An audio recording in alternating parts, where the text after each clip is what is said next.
Glorious good morning to you, and welcome to the Kinetic Grand Championship 2024 Water Entry Day.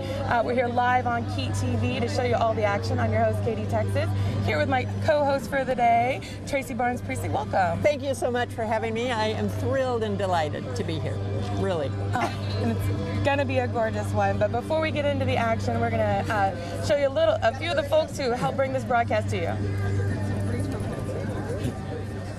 Home to the tallest trees on Earth is the perfect playground for exciting outdoor adventures for all ages.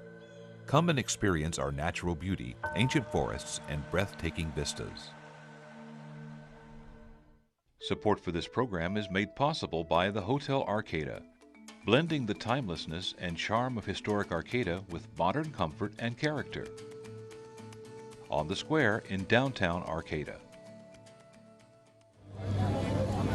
All right. It's kind of like being on the radio. Can't tell what's going on.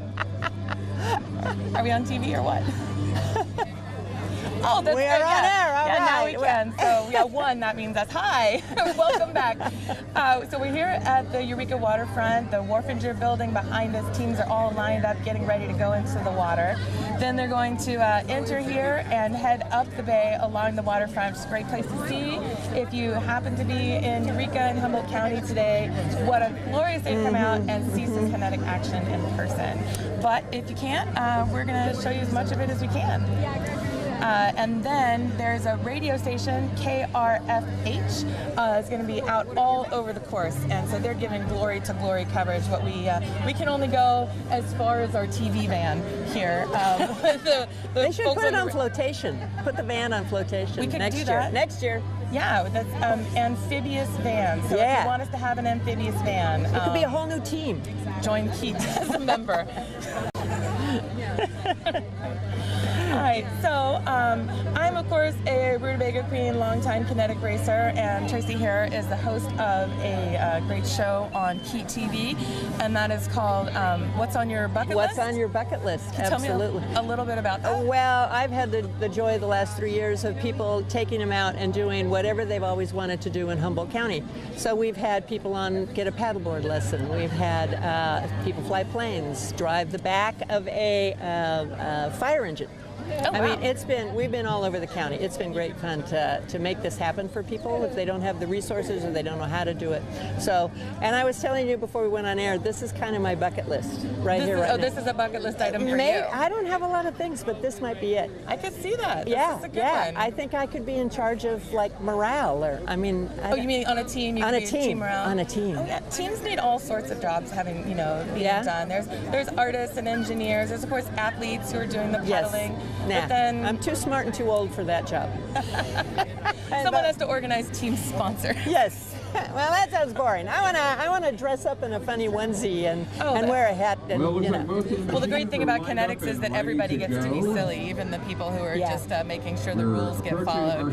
This insanity that keeps us sane. It's like artists doing something so totally ridiculous, and it's only for one reason. You know what the reason is? To have fun.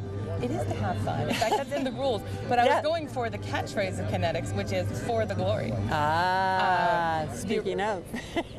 Plenty of glory there. Yeah. The original Rutabaga Queen. Okay, so the race was started in 1969 when Gloria's founder, Hobart Brown, was busy chopping up his son's tricycle to turn it into a pentacycle, and his friend Jack Mays came down the road, and like all artists, Jack's super competitive, and he said, I could do better than that. And so Jack went off and built a machine, a sculpture that could be ridden, and they decided to have a race, and 12 teams entered that first race, and neither Jack nor Hobart won. Oh, is that right? Yeah. Oh.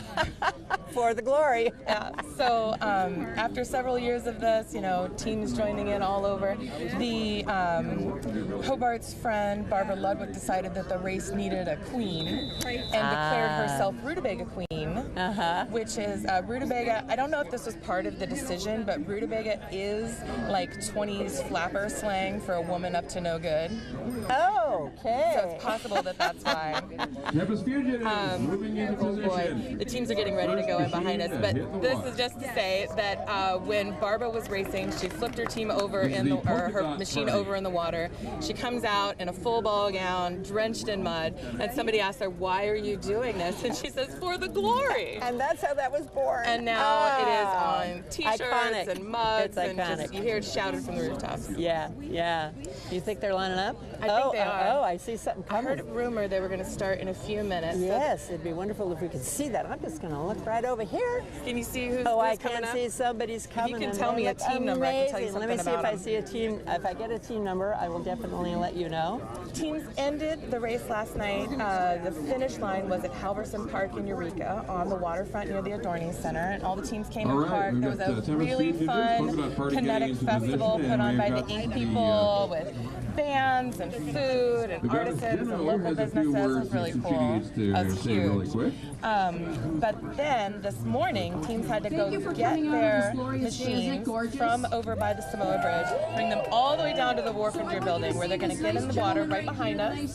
Then they're going to go back up to the Samoa Bridges to get out of that boat ramp, and then head out down south for the rest of the course for the day. Now, is this the longest day of the race? I believe, yeah, this is easily the longest day because there's a lot of road today. Once teams get out of the water, they're going to go do there's a wonderful waterfront trail here in Eureka, goes around the entire waterfront from one end of town to the other, and that has been in the past decade or so that's actually been completed. All right, So we've the got. teams are going to go all There along we the go. waterfront trail Looks and then like head out to the south. 114, Katie. Oh, team 114. Team 114 is about to take the plunge. Now you notice that ACE teams always jump out in front because they want to get a really good time. Team 114 is the Tempest Fugitives. This year they are the Polka Dot Party. Tempest Fugitives actually 3-time Grand Champion winners. They have won the race several times. Not last year, but they have had a three-peat before, and here they go. They're heading into the water. They are lined up. And so by virtue of order, it's just who gets here first, or is there? They do line up first come first serve, but with a priority towards aces. In fact, they may stack all the aces in front. Oh, okay. Yeah, because the aces are the ones actually racing. Everybody's in a race, but the ace teams are the only ones that are eligible for a speed award. Okay. Because so to ace means you're actually human powering your craft. Your whole team, all the way from Arcata to Ferndale, carrying everything you need. So that, here they go into the water. Here they go. Let's go. Question is, they're going to go for biggest splash. And they're in. The water entry has officially begun, ladies and gentlemen. Was it the biggest? We'll find out. No, that wasn't the biggest. Well, there's only one yet. There's always a trade-off when you're going for biggest splash, because it's glorious, and there is an award. Right. There's a trophy for biggest splash, but if you hit the water hard with something, you're gonna. Well, and that something might break. Yeah. You hit the water with your pontoon might break, and that is an expensive and difficult thing to overcome on the course. So some teams want that glory, but some teams just kind of skirt by it just a little bit. So back to the aces. These are teams that are following the rules. So obviously, if you can switch out pilots, or you can push through different parts, or you can use things that are going to make you faster, then you shouldn't be. It's not fair to compete for the speed that awards. makes sense. Oh my God! A glorious, a dragon is pulling up. Oh. Got to be second in the water today. The Polka Dot Party. I can't see this one. There's a four-wheel drive machine there. The order they're going in has nothing to do with what, under pageantry, the description just says dots. There are as far as speed goes. Each machine is timed individually. You can't go wrong with polka dots, Katie. It's a clear theme. Yes. Yeah. All right. Next team. Oh, what they're doing right now is the safe exit. So the teams are required before they get in the water to prove that they can get off the machine very quickly. And that is, of course, for safety. Yes, yeah. You might notice that there's some safety personnel down on the dock. We have EMTs, as well as water rescue, the Coast Guard hanging out there in case anybody gets in trouble on the water. But Usually, if a team gets in trouble, it's right when they get into the water, you know, and they figure out that their flotation isn't strong enough, or they hit the water too hard and something breaks and they tilt. We've definitely seen teams capsize completely. We've also had pilots trapped under their machine. Fortunately, you're in very shallow water, lots of people paying attention, able to get those people out. So far, so good today. Tempest Fugitive is an old hand on the water. And then here we have June Moxon. Every year. June Moxon and her beautiful team, the Humboldt Dragon there. And they're going to go in nice and slow. Oh, that was an elegant entry. Is there a prize for elegant entries? Because that one, Beautifully. that I really like that was. it's a dragon and they're all dressed as dragonflies. Oh. June, again, notorious for having just enormous teams. She really likes to bring people into kinetics. A lot of times, teams are a group of friends or a family or an engineering club, folks that already have a reason to do this together. June has been doing this so long, and she's so welcoming and friendly. She's kind of like a kinetic godmother. She'll bring people in, and they get to be on a team for the first time, and then once you're on her team, she'll trade out pilots. So it's only a 2-pilot craft, but people will get to somebody does this leg of the race, and then they switch, and then they do this leg of the race, and they all organize who's going to do what part of it. So everybody gets a little taste of the glory. A little taste, And that's the thing that impresses me about this whole operation, this whole event, is the camaraderie. Yesterday I was feeling like, how many places anymore in our lives do we go where everybody's happy? I mean, it was like an elixir, because there's such kindness and help and positivity. I don't know. I just think that's an offshoot that maybe, unless you're here and feeling it, you might not really get the vibe. Yeah, it's like the culmination of this sort of funky, artsy, Humboldt spirit. Thrown along with a competitive aspect to it, the challenge of the engineering and the athleticism, and all combined with a love and reverence for our incredibly beautiful natural backyard. Because what would the Kinetic Race be without Humboldt County as our playground? We have this bay, and the Kinetic Race has spawned races all over the world, dozens in our country, and all of this is the Grand Championship. This is the triathlon. Everything else is like obstacle courses. Here we go. Next team heading in. Who do you think this is? The reigning Grand Champions, Team Pineapple. Are they floating? Oh, that one had some serious... Ace Team 111, the Beaver Fever. Woo! And these are last year's Grand Champion, I believe. Oh, that was? So they're defending their title. Of course, to win the title of Grand Champion, you have to get the best overall score. Well, first you have to ace. You have to finish the race following all the rules. Inside the course time. Then you have to get the best overall score in art, speed, and engineering. In the first several races, like way back in the day, the first cross-country races they were really like art races, but it was more about the race. And then some really fast people named the Lumpy brothers kept winning. And so the guys on the bikes, right? Didn't they this was before that. Even before that. Yeah. So then Hobart's like, we got to add art into this scoring thing. So the scoring has actually evolved through the years to include, to be more balanced, so that really the Grand Champion ends up with the best art, speed, and engineering, and not necessarily just because they're super fast. But if you can be super fast and have great art, then you've got a really good chance. And some folks just unlock that formula. They really, they managed to get both. We've got somebody coming up. I'm looking for a number for you. You may recognize the shape of this machine. Oh, the detail. But after they get into the water here, past all those safety personnel, they're going to head out onto the Humboldt Bay and head up to Samoa, and people are going to be, or not Samoa, but the Samoa Boat Ramp underneath the bridge, still on the Eureka side. Who's this going in now? I'm trying to see, but they're doing their exit? They're doing their safety. Yeah, safety. and then they will try and get in that water. Which is always. At the other end of this, when they do get out on that boat ramp, they're going to have to human power their way out. So they can't just, grab the machine, just like they have to human power their way into the water. Yes. They have to be able to, the pilots on board have to be able to pedal or paddle, however they do, and get up and out of that water on their own. Looking for a number. Wow, they're impressive. No push there. Some of the machines 112, try and go I think. for the biggest Katie's splash is because there is an 112. award for 112. that. Let's These see. guys seem to be going down. 112. Oh, Discotronic. Oh. Discotronic is the current speed winner.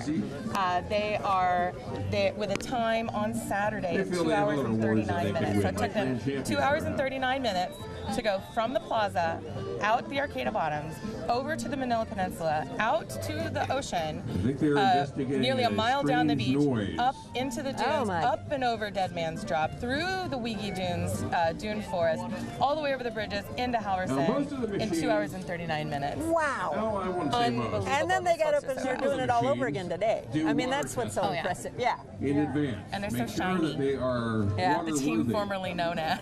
Some of the machines I love Discotronic. today They don't look do like they're water going for the tests. big splash award, however. No. They're being very, Those are the ones that are generally methodical. qualify for gold. Yeah. If you are in line for that Grand Champion Award, you don't want to break a pontoon arm, just showboat. You wanna that makes a lot of take sense. this All seriously. right, Get where you need to go. Discotronic slowly entering the water, making some adjustments.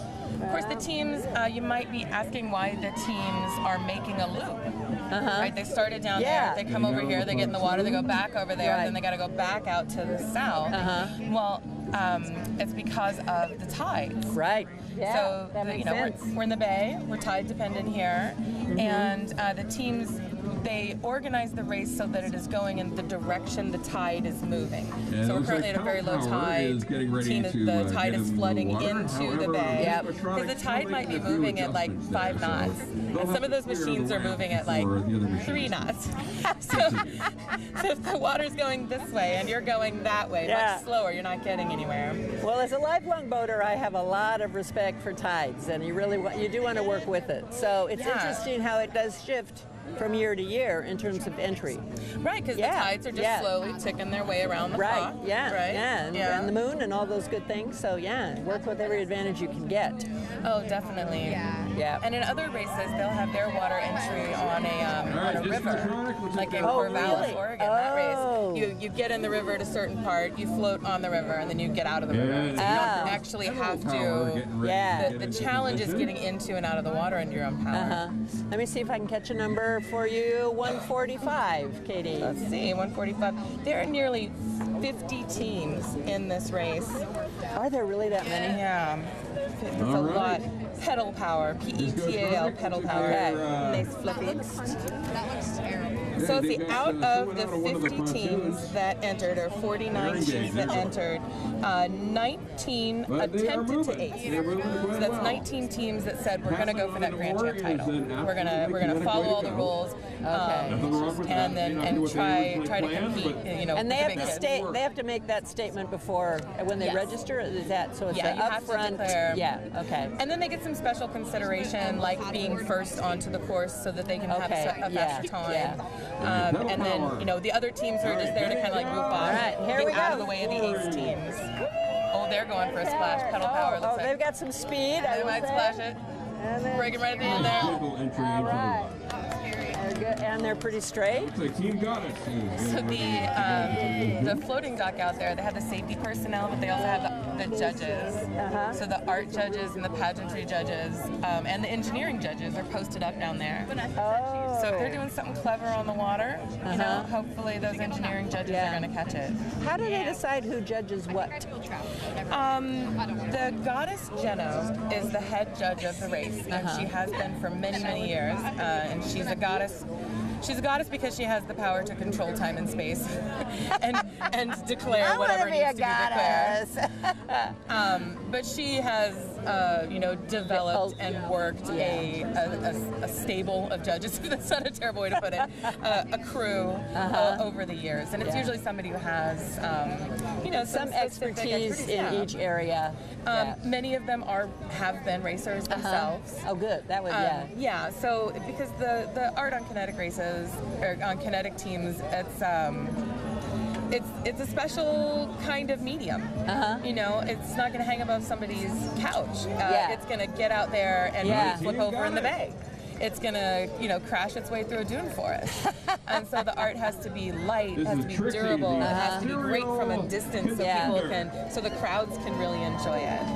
There's a lot to it. There's so much to it. So much to it. Yeah, and that's what, the human creativity fascinates me. Because, it taps into so many parts, I think, of our brains in terms of, and then just let loose, just go, right? All right, we've got an amazing, if I can see a number. No number. And I like the idea that the racers are out here, they're doing is putting all this creativity out there just for the glory, just for the fun, just for the challenge, just for the competition of it. Yeah.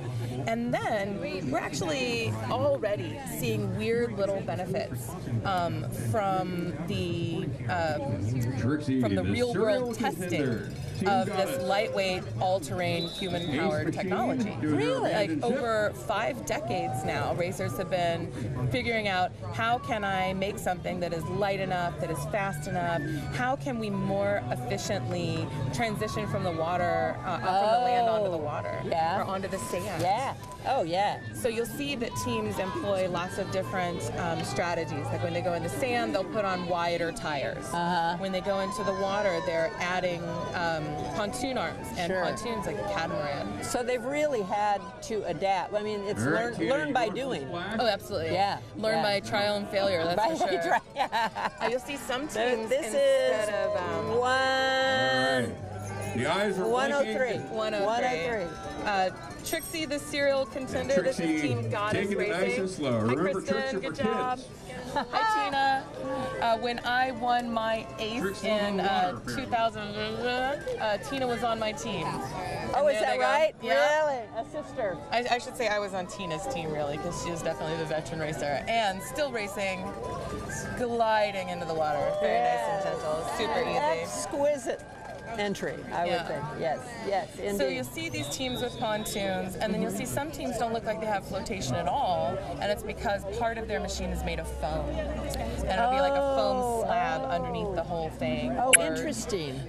Which is, it's a strategy because it's faster. Yeah. You don't have to transition into and out of pontoons. You don't have to like pump up things and carry all these extra tools and all this extra hardware and then take that time on the clock to make it happen. The foam is faster, but it's heavier. So if you, so then you don't have to take the time to transition, but then you're carrying this extra piece of foam through the entire race, and is that going to slow you down? So these are the questions that kinetic racers have to ask themselves. And if you can have a craft that can go from the land out onto the mud or the sand, out onto the water, and not do any transition, that is the thing right there. And there have been a few through the years that's what they do. Wow. Including one called the Magic School Bus. I always like to use it as an example because they had giant, rigid, cast fiberglass, airtight wheels. So on the road, it was this super 10-speed wheel kind of thing that just chewed up the miles like a giant wagon wheel. Yeah. On the sand, it was a tractor tire. And then because the whole thing was airtight, that was their flotation also. So that was genius. Invented by a tool inventor named Charlie. Yeah. But they could do every single transition, without pause. ever having, Didn't have to pause or anything. And what strikes me is that for as many decades as people have been trying to invent planes that turn into boats or cars that turn into boats, you think they could transition some of this engineering marvel into more mainstream. Yeah, and I think that you do see pieces of what has been worked out in this laboratory if you are into human-powered transportation. Yeah. For example, a very early sponsor of the race was Yakima. They make those. They make racks for cars. For sporting equipment. Wing Inflatables has been involved. A Bikey. Chasing So rainbows. there's businesses that ended up as sponsors and then ended up as equipment providers and then ended up as collaborators. Wow. So there's knowledge, there's a crossover of pilots and engineers with people who work in these industries, and that technology is going back and forth, and that knowledge is going back and forth. What an offshoot, you know. Usually it's one of the We are rainbow, something rainbow. smaller ones will surprise Oh, and you. the cellophane wrapped rainbow. Yes, that's it. Chasing rainbows, I bet. Chasing The 108. rainbows. Yeah, with a lot of leprechauns hanging out around it. So I think that must That be. must be it. Then there's Chasing some great rainbows. Chasing rainbows. Here we go. Now I bet these folks are going to go for a big splash. Seems like their kind of thing. You think? Yeah. Here we go. Taking it nice and easy. My favorite way to watch day 2 of the race is from a kayak.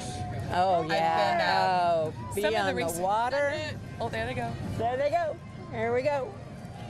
All right, taking Oh, it a to single easy. pilot. You see Okay. they smartly have Now their they are in the water. very gentle. So you'll see Wheels on the folks out sides, there in a their tried boats and true and their methodology. canoes and their kayaks and their stand-up paddlers. going And of course, coming up straight the and through waterfront with right now, rainbows you and might you can't see them, you might be able to hear them. Is the Queen's Cruise The Queen's Look at some Cruise old coming bridges by. in Kinetic Universe. on the Madaket there. For many And years, the we got a Rutabaga good Queens dog. have been A good dog coming our way. It taking is over Sparky. the Madaket, California's smallest bar, and then holding the Queen's Cruise, and they go up and down the Sparky water the crossing, foster dog. just having them Next all machine watching getting the ready race to from a really great head vantage down point there. for the But boat kayaking for for the Kinetic races Glory. is just really, really fun. Yeah. You're right there on the water with them. Oh, look at the Madaget. And really, once they get out of the marina and they're out on open water, they're usually pretty safe once they're out there. They've managed to get in the water, they float, they can move forward. So once they're out there, they tend to be able to get all the way to the water exit pretty good. Do they have safety monitors between here and down to the Samoa Bridge? Are there people kind of in the yeah. water or just on shore? Or? There might be race officials in the water. That's what I was doing in the water. I was You got what you call a moon judge of vibe others. from, Yeah. Which is like, I know the rules, and if I see you breaking them, I'm going to take your ace judge on the water. Because if the teams don't think there's a judge nearby, they may just get a little squiffy. They might, yeah. On the, Yeah. All right. But then, Good of course, dog, the Sparky. race officials, there's judges who are at different points on the waterfront. And, oh, here goes Adopt Me. There goes. The regional splash. They came up fast and went down Sparky good. is obviously But a then, of water course, dog. the Very Coast Guard well is on the also out water. there. Coast Guard is on the water. The Sheriff's Posse is on the water. So there are rescuers, you know, like proper, bona fide, yes. you know, people who are on Real the clock. people. And then you can't discount the kinetic medics. There's a whole crew of actual medics. These are like medical professionals who sign up to be the first Is that responder right? arm of Kinetic Universe. That's just another volunteer piece that Another they piece. love the glory and they're there to help. Yeah, a lot of them are former racers, or Yeah. lots of folks who grew up here. They just want to find their little niche, how to get involved in the Kinetic Grand Championship themselves. That's what strikes me is the community. So many different aspects of community. Here's the Yeah, who. on the race side and on the team side. If you think about the race, the game itself, Very there's Dr. Seuss oriented. I saw Matt Filar, the photographer, has been taking a picture of all of the volunteers on day 1 of the plaza for many years. And the picture, yes, it had to be 150 people, and that's not even all the judges. That's just the ground pounders, the medics, the food crews, right, the folks who are Hobart, just here's out the there to who's. make this thing happen. Okay, Hobart, here's a who. Oh, Hobart, Here's a who. I don't know Next what Hobart. number it is. Oh, but Hobart, here's the who's. Lots of balloons on this guy. 104, Katie, 104. Of course, there are all the balloons on very the top, colorful. so We it'll can do come one in there. and flip.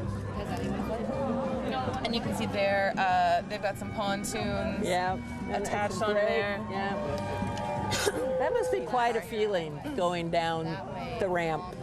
That's what now? I just think the feeling when you're making the entry must be really something. Yeah, the feeling when your butt sinks into the water is something else too. Oh, and the heartbreak when your water drive engages and then immediately breaks. Oh, and you end up crashing into the rocks. Oh. And the crowd has to rescue you. No. That might be oddly specific. If you ever watched me race, you might know why. All right. Now we have some fisherman getting his boat out of the water. Yeah, so, you know, the Kinetic Grand Championship, that's not a kinetic sculpture. So the Kinetic Race happens on a lot of public land, including here at the public boat ramp. We are just another public, but yeah, in the boat ramp. A lot of things. So, you know, you can't block the road, the boat ramp, just like you can't block the road. So sometimes people drop in their non-kinetic vehicle to pick things up or to drop things off. Boy, of course, there is another boat ramp in town they might be able to use. There are a couple other guys. boat ramps depending on the size of your boat, your vessel. I mean, again, here's the old boater here. There's other places besides right here in the middle of all this. But who knows? Maybe they got something going on. Yeah. We'll give them the benefit of the doubt and just in the be good kinetic neighbors spirit. about it. In the kinetic spirit. In the kinetic spirit. You were talking about kinetic spirit, and I definitely feel that among like the racers and volunteers as a camaraderie. This is my chosen family here. When I came into Humboldt County, I wasn't planning on staying here forever, and then I landed like an alien from another world, just plopped into the middle of the kinetic lab. It's like, oh, I found my people. Yes, yes. And when was that? How long ago? I'm not gonna say. Come on. No, this is my 21st race. Is it really?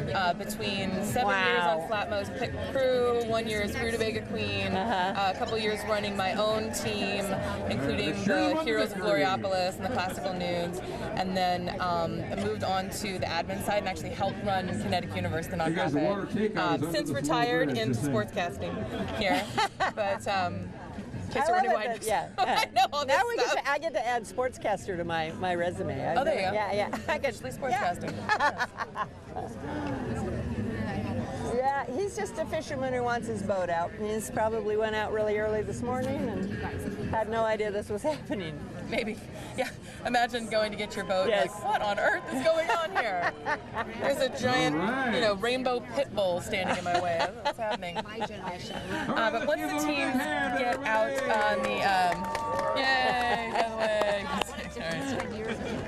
So once the teams get out on the other end, then they have to transition out of water gear, right? Deflate the pontoons, roll them up, stash them on their machine. And then they're headed over this local grocery store that has a pit stop for the racers. And then they go onto the waterfront trail, and they take that lovely waterfront trail over to Hickshari Trail and heading out south. And I can't wait until we have a trail big enough for kinetics that goes the entire length of the coast. That is a regional goal for sure. But we're getting it piece by piece. Once they hit the Hickshari Trail, head out south, they'll go all the way over to the Wildlife Center at the bottom of Table Bluff. Oh, really? And then they will go up and down Table Bluff. Oh. So they will human power their, 1,000-pound sculptures or whatever. Up Table Bluff. They call it Melvin's Mile because the legendary Team Melvin was always so good at that. There were some athletes on a really well-engineered machine. And they could just chew up. We used to call it Lolita Hill because from a racer's point of view, like we're headed to Lolita. But it is, of course, the land is called Table Bluff, the old reservation up there. Which might actually be a good moment to acknowledge the fact that the Kinetic Grand Championship and all the folks who live here and play here are on Weot land. And we are so grateful for that here on the Weegi waterfront. Yesterday, the race going through the Weegi Dunes, which is only as beautiful and glorious and amazing as it is because of the stewardship of the Weot people. And we're just happy to be here. And grateful. Very grateful. Yeah.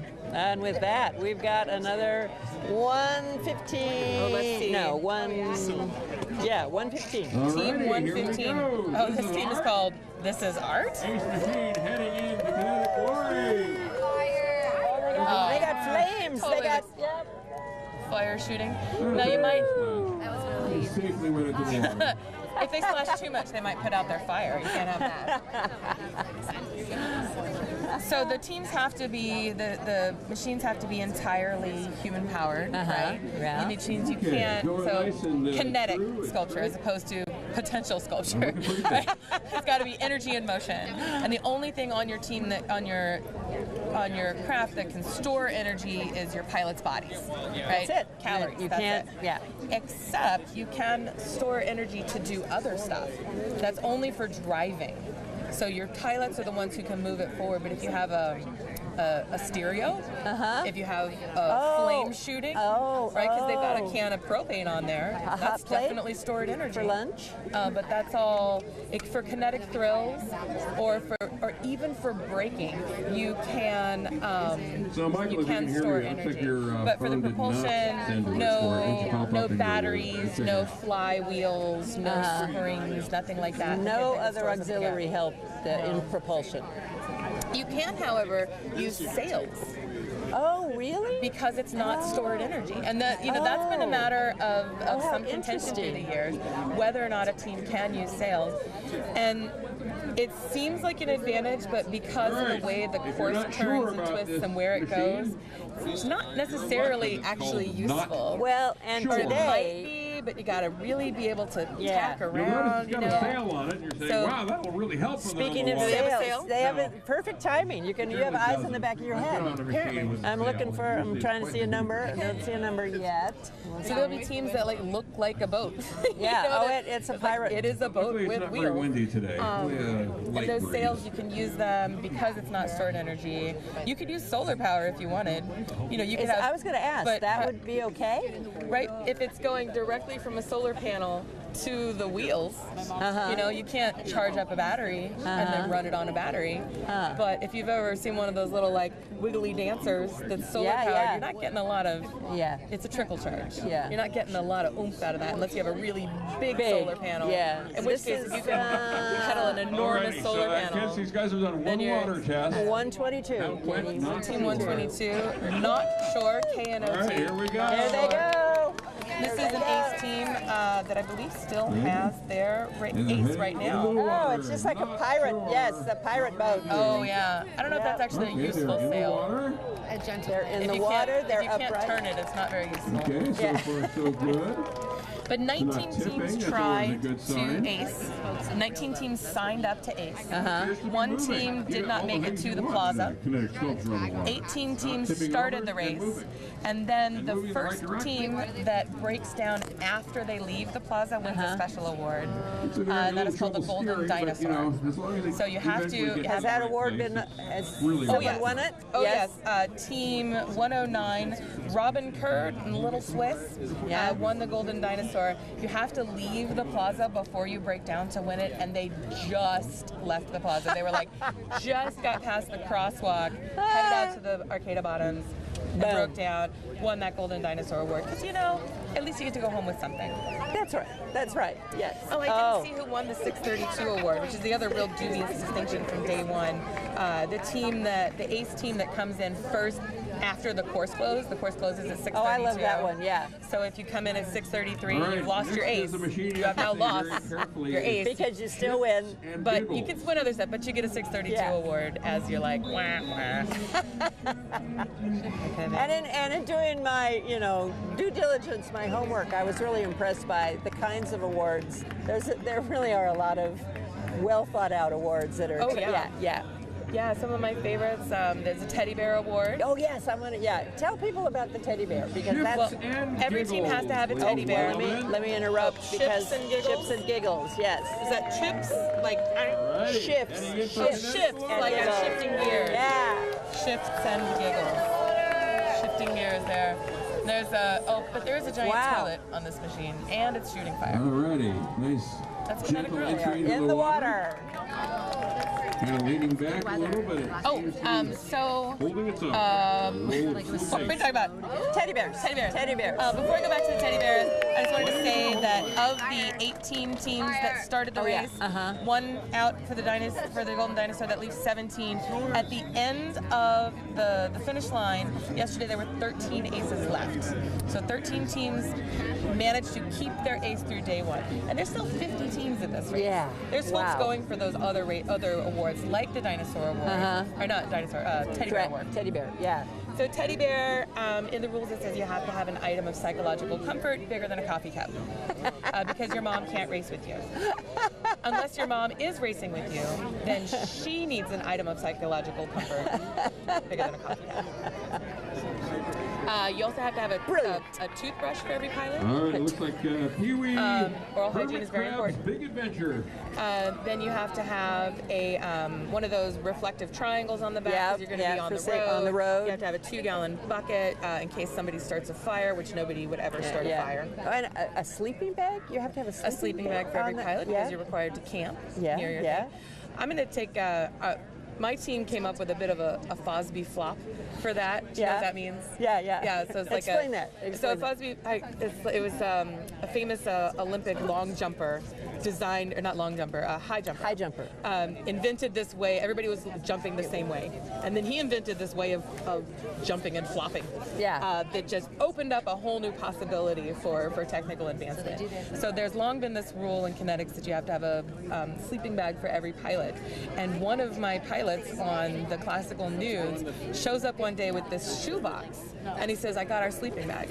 Like, what on earth are you talking about? Because usually it's heavy, you know. You got this big sleeping bag. You have to find ways to stash them. And we have 10 pilots. That's a lot of sleeping bags to try and figure out where to put. And he shows up with this little shoebox, and he opens it up, and it's those little emergency blankets. Yes. There's like mylar. So basically, he brought us 10 person-sized mylar bags. Like, well, I guess technically that's a sleeping bag. Technically. All right. So now here we go. Now you see racers, a lot of teams carry little emergency blankets instead of big old puffy sleeping bags. 128. Oh, Team 128. Team 128, who is going in the water now. Pee-wee Hermit Crab's Big Adventure. They're all dressed like some variation of Pee-wee and his Big Adventure. Love the hats. Anyone have any The double way A they're- batteries? Oh my gosh. I love the way their helmets are I looking. always keep those with me. I hear one of their pit crew accidentally got Maybe some locked in the Boy basement of the Scouts. Alamo, though. We're always prepared. So we have to pull them back out. Going in nice and slow, so I think the, which is fine. They can go out on the bay, they can cruise, they can have their fun. Lots of teams do this just for the fun of it. Or sometimes a team is working their way up to acing. Like somebody will build a new machine, and then they need to test it. They need to try it in the race to see what's going to happen. We got the Coast Guard. All right. Another non-kinetic vehicle there, typical of the Eureka waterfront. Coast Guard keeping an eye on us from the water and the sky. Circling around the bay, making a good. Oh, look at this one coming up, Katie. This guy. Gotham. Oh, Gotham. Oh my gosh. You know these my folks? secret Another favorite wonderful team. design from Lush Newton. Lush Newton, Malia Matsumoto. Lush? Their Oh, awesome yeah. crew. Gina Tuzzi. I'm going to miss a bunch of them. But they often have. Lush is a little ham obsessed. She's an illustrator. She was actually on Studio Space, another great KEET TV show. She's an incredible artist. Do that again one So of these good. days. And she likes ham. She would do lots of cartoon ham. So they had ham themed Abandoned ship. ham themed kinetics. Let's see, I have one of their radio stickers here. When they were a radio station, K-Ham radio. So this year they're Gotham, like Gotham, like from Gotham? Batman. I Yeah, guess. yeah, They're like Gotham. It's a fun way to go through the kinetic race. Everything's always so colorful and bright and cheerful and happy. And then they're And clever. Oh, and she's got quite an entourage. yes, that's the party crew for sure. Yeah. Gotham.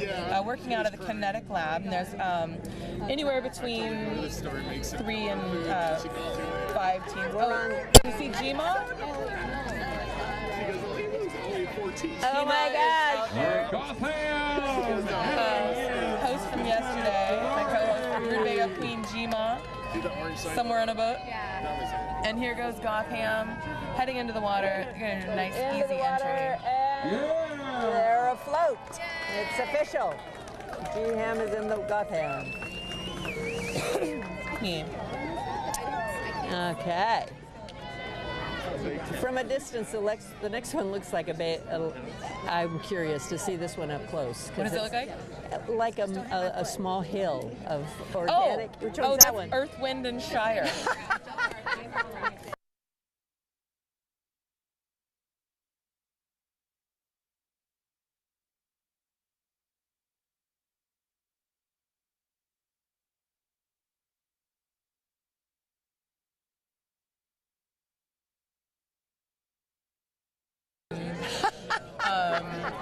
And for a team to be pretty big like that, it seems like folks would probably know them. You know, they would have been on a team before. It's like, oh, I know those guys. But no, these folks just showed up out of nowhere, Travis and his crew, and then they were like, yeah. That thing's yours? Had no idea where they came from. Yeah. Oh, and we've got the entourage coming through the parking lot here. Gotham. They're going to go probably on their bikes. They're going to head up the waterfront over to where the team is getting out of the water.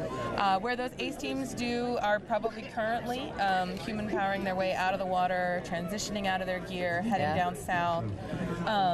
After they go up and down Table Bluff, they're going to and down Table Bluff. Oh my God! Imagine. Imagine doing it on a bicycle. And then imagine doing it on like a bicycle with 4 friends and no helmets and bad brakes. I always wear helmets though. I like decorating helmets and just like wearing a bike helmet because, you know, that's good. Yeah. That's good and safe. And we got a little time out. Once they head down Table Bluff, they're going to go out to the Racers Party tonight, which is called Crab Park. And fun fact, Crab Park is actually what you call it when Kinetic Racers camp. So wherever Kinetic Racers are camping, that is Crab Park. I believe coined by Hobart because racers, by the time they're camping, are pretty crabby. But so they would go out Cannibal Island Road to what used to be Cannibal Island Road Park, County Park. Yeah. And then one year, the county crew just put up a sign that said Crab Park. Like, oh, Is that how that got there? Isn't that funny? I You know, did not know. I think, and then they took it down. And then the next year they put the sign back up, and then they just left it there. Yeah. And then now I'm pretty sure it's just officially Crab Park now. Oh, I don't know if it is on any maps or anything, but it's certainly Crab Park. So the race, it's actually really brutal. You get through this entire long day of racing. The water crossing is challenging.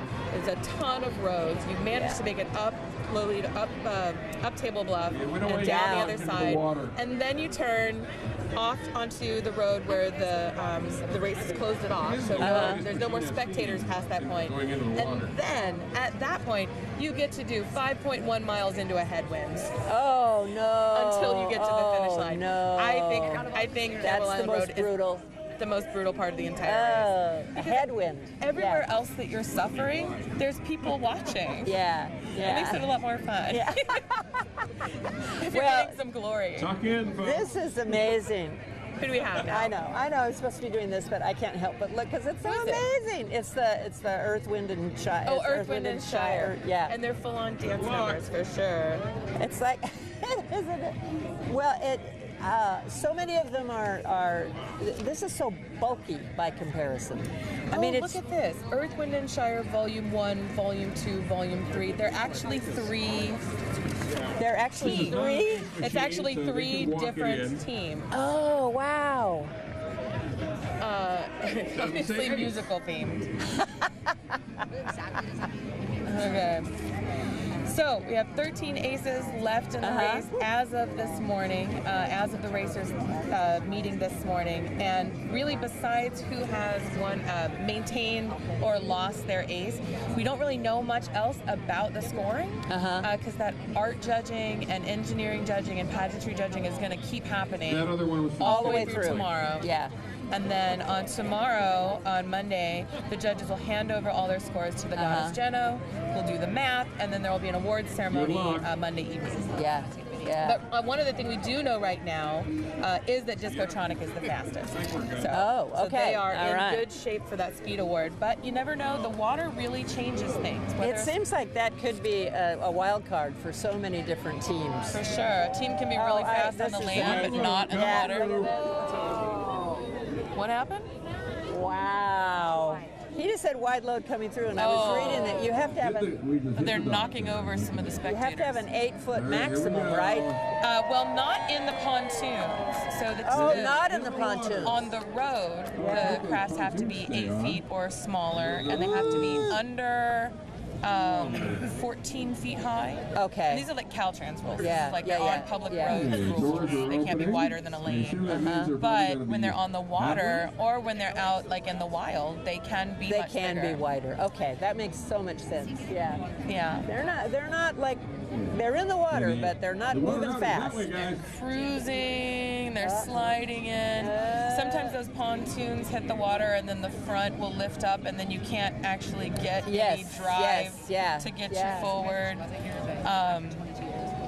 Yeah, there's some. Oh, there goes. Oh, we got running some down to help them out. Something exciting's happening now, folks. Once the teams get out to Crab Park, that's of course a private racers party. Pretty chill. Everybody's exhausted from racing. They all hold hands and sing Kumbaya and go to bed early. Yeah, very early. Now I have a Definitely question, Katie, with what I see happening down here, because can your Oh, you guys gonna go crew, backwards? can your pit crew help you from the dock? I mean, I see people.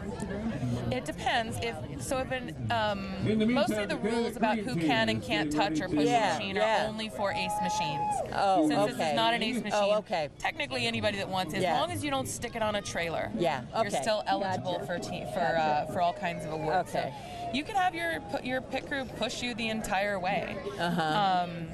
If you're not going for ace. If you're not Okay, going for gotcha. AS. In fact, inventor of kinetic racing, glorious founder Hobart Brown, is famous for having his pit crew push him through the dunes.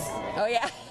He would make these incredibly heavy machines because he's a brazier. no. So it's like all brass and copper. Yeah. These guys look like they're drifting. Are they coming back out? One fell in the water. Oh no, we've got somebody in the water. Then he would get to a certain point and then be like, okay, time to push.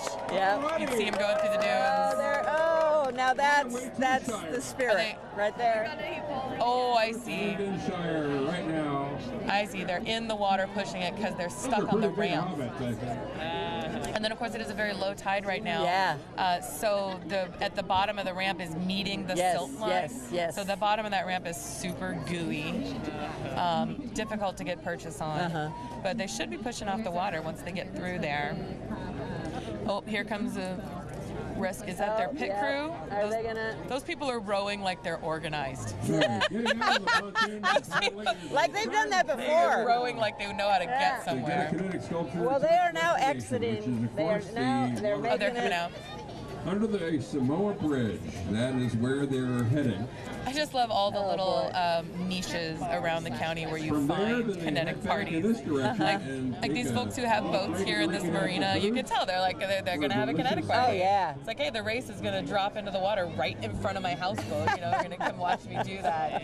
Or you see as you go through the Arcata Bottoms, there will be houses that have had, that have their kinetic party for years and years. They're barbecuing It's oysters. just been the tradition. Yeah. It's along it. Yeah.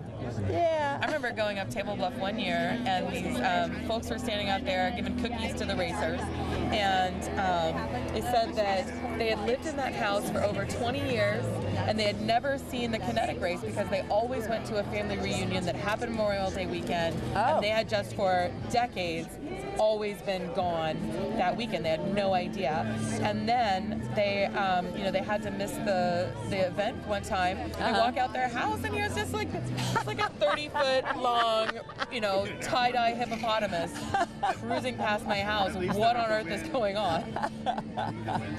Fortunately, when you're going up Table Bluff, you're moving slow enough that you can stop and talk. Now, so where exactly when you say go up Table Bluff?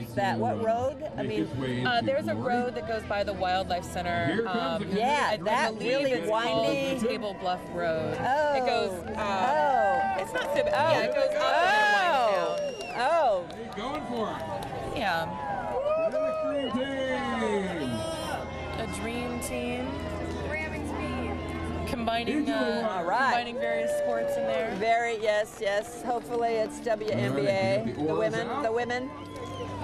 Yeah. They're ready to do their thing. wonder if that one comes up. There's another one that's like a snowball in hell And or now something like that. And they have another giant ball overhaul. on the top of there. It's a big inflatable one. Super fun. Well, I tell you, I do a lot with Humboldt Light Opera, and we're doing Little Mermaid this summer, and I'm part of the costume, designing costumes and stuff.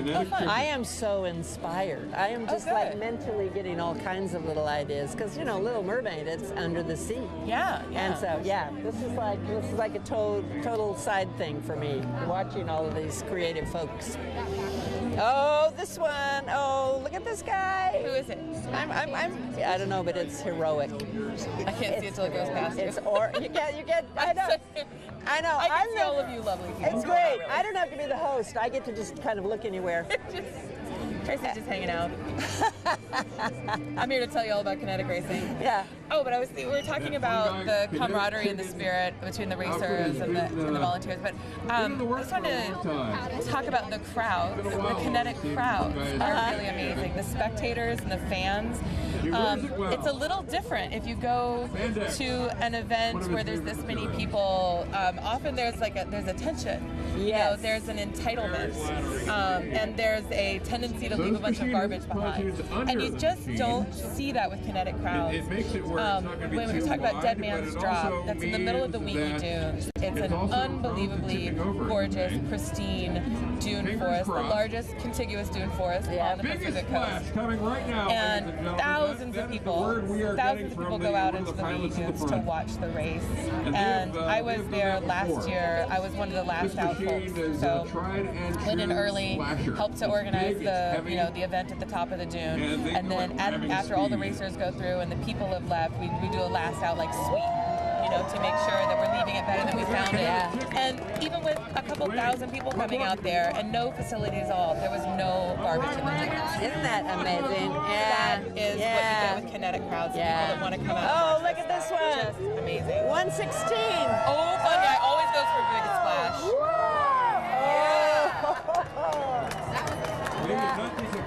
Nice. That was Fun a Guy's good team splash. there. That was a great splash. That might be my favorite splash. I have to say, Fun Guy has been vying for biggest splash for years. Is that right? He wants biggest splash so bad. That may be Definitely it. give it to him. Yeah. I was going through pictures of kinetic races looking for a good day 2 example picture. And so I'm looking and I keep picking out the ones with the biggest splashes and I'm just throwing them in a folder. And then I started looking and I realized it's just a discography of Fun Guy. It's just all his machines. If he hasn't won biggest splash yet, he should. Yeah. Judges, well, if you're watching. Take it from us. Yes. I can't see the splash from here. But it looked really epic, and I know Fun Guy won. I'm supposed to be paying attention here, but I can't help but look over my shoulder and see what's happening behind me because it's amazing. Mirror. Yeah, a mirror. It'd be great if we could see what we're supposed to see. Okay, here comes. Fun Guy does really well on the water, though. Good flotation on that machine. It's well tested, an ace machine. Big and heavy, but it's got some strong dudes. That's how it goes. But a lot of these machines are race tested. Even if they have new art, it'll actually be the same craft. So imagine, having a car, but you take off the body and put a different one on every year. Yeah. And so once a team builds a craft, a kinetic craft that can do all of this, then they fine tune all of that. Right. And they usually just keep using it. You look at June Moxon; she's been running that machine for decades. You look at Ken Beitelman, his reptile dysfunction. Yeah. The reptile. He's been running that craft for probably over 30 years. Wow. Yeah. Just fine tuning it, taking it apart, rebuilding it. Because once you've solved the engineering problems, why reinvent the wheel? They've already figured out a way that works for them. Yeah. Now I understand. Did I get that right? This is their first water test who we've got coming in now. Did I just hear that correctly? That is very likely. Oh my gosh! I'm trying to look at 143. Team 143 water testing and water testing and entrance. It's extra glorious, is what it is. Team Swing Kids, Friends of the Dunes. Friends of the Dunes. Swing Kids are interesting because they're actually friends who met because they are swing dancers and they swing dance together. They really do swing Okay. dance. Swing kids. And they their Very, pageantry will often be unusual design. swing dancing. They've been at parties. Asymmetrical. Okay. Easing Is into it? the It's up. water. It's still up. Right in there. Recently added to the necessary equipment is the paddle. Oh, right they're over. down. They're down. There it goes. Oh, and that water's And that so looks cold. sudden. That looked like sudden. It looked like something snapped. I wonder what happened. They're writing it now. Oh. And back up. Yeah. Wow, all that work.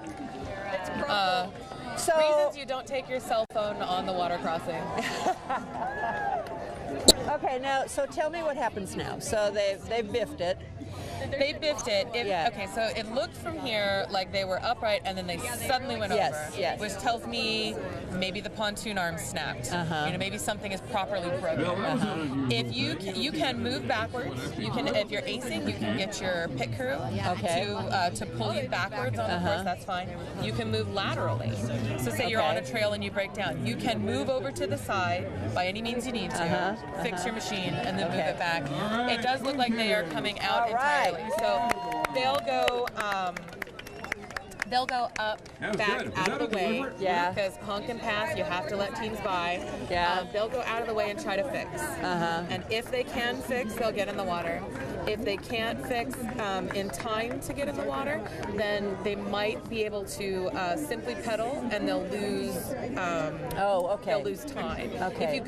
If you go off the course and come back on again, like if these guys don't do the water part, you get an automatic, I think, 5 hours added to your time. Oh, okay. So it just loses it. You lose any chance of getting any kind of speed award. Of course, they're not an ace team, Right. So they're not trying to go for a speed award. But isn't there an award sort of for the most tenacious or the most? I thought I read something about that they never gave up kind of award. Or, Oh yeah, the never give up award. Is that what it's called? I think it's is that what it is? I don't have the list of awards. I wonder, They, What looked like a deliberate but yeah, for tenacity. For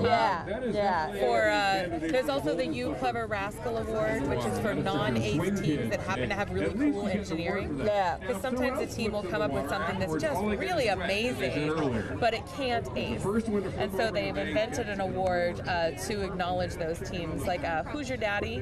The team got that with the name for their giant Hoosier racing tires. Won that award when they weren't able to ace because it's a 10-pilot craft that all runs on a Ford truck chassis. It's like amazing engineering. They deserve some kind of award, even long before they were able to ace. Way back in the day, there was a team called the Mutant, and it actually walked. They actually set the world record for human-powered, the land speed human-powered walking sculpture record. But because of the way that it was engineered, there's no way they could do water. There's no way they could do. But that was before this award was invented. But they should have got that. There's also the Poor Pitiful Me Award. And I think the award for that is actually like a pack of toilet paper instead of a trophy. Just get the Poor Pitiful Me. I'd put that on my mantle. And it's for the person who whines the most. Yeah. I'd put that on my. I wouldn't invite him to a party. Kinetic Surf Club. Okay, here we go. Gentlemen. 139. Surf Club. Is this 139. Right. Crew? Oh yeah. Pretty good speed. Yeah. Oh yeah, and they're woody. And they're woody. Lucas is an actual surfer. Safely into the water. Woodfoot surf Nicely crafter. done. Nice entry. A surfboard designer, Lucas Thornton, another a local muralist. I know Lucas because we were on Flatmost team together. They've been known to do that. There with his surfboard, the flotation on top of the craft, weirdly enough, instead of underneath it. Yeah. Well, you know, and if it's a flip, watch out. There's of course an award for the team that flips over in the water. There's a golden flipper award. There's two golden flippers awards. There's the golden flipper sand. If you flip over on Dead Man's Drop. Sand. Yeah. And then there's the golden flipper, the original, which is for water, for teams that flip over in the water. So a couple of they're contenders. They are contenders. All right. So far, that team they that, might that not go home empty-handed. tumped over in the water. Yeah. All right. You don't have to completely capsize. That if you fail. fall into the water. There's an award. Besides all the glory, clearly they got a lot of love from the crowd for that one. But so far, if they're the only ones that tumped over, they'll win it. Yeah. Well, we got some major pyrotechnics coming up next, ladies and gentlemen. I don't know if you've seen that from one of our other cameras, but wow. Was it plaid? Plaid something? It looks like it could be plaid. I see a plaid flag. Yes, yes. Yeah. All right. Punk teams. Go ahead. They're doing their safety check. Jumping out of the machine, there's Rampmeister. You might recognize Rampmeister from the brake test on day one. He always puts himself in peril there. 121. He wants to make sure that they are safely able to. Oh my gosh. Plaid Max, that's what it is, not punk. Plaid Max. Oh, that was a good splash, but that was Shoot fire, splashing good. Rampmeister over there, making sure everybody can get on and off their machines safely, making sure that they have brakes.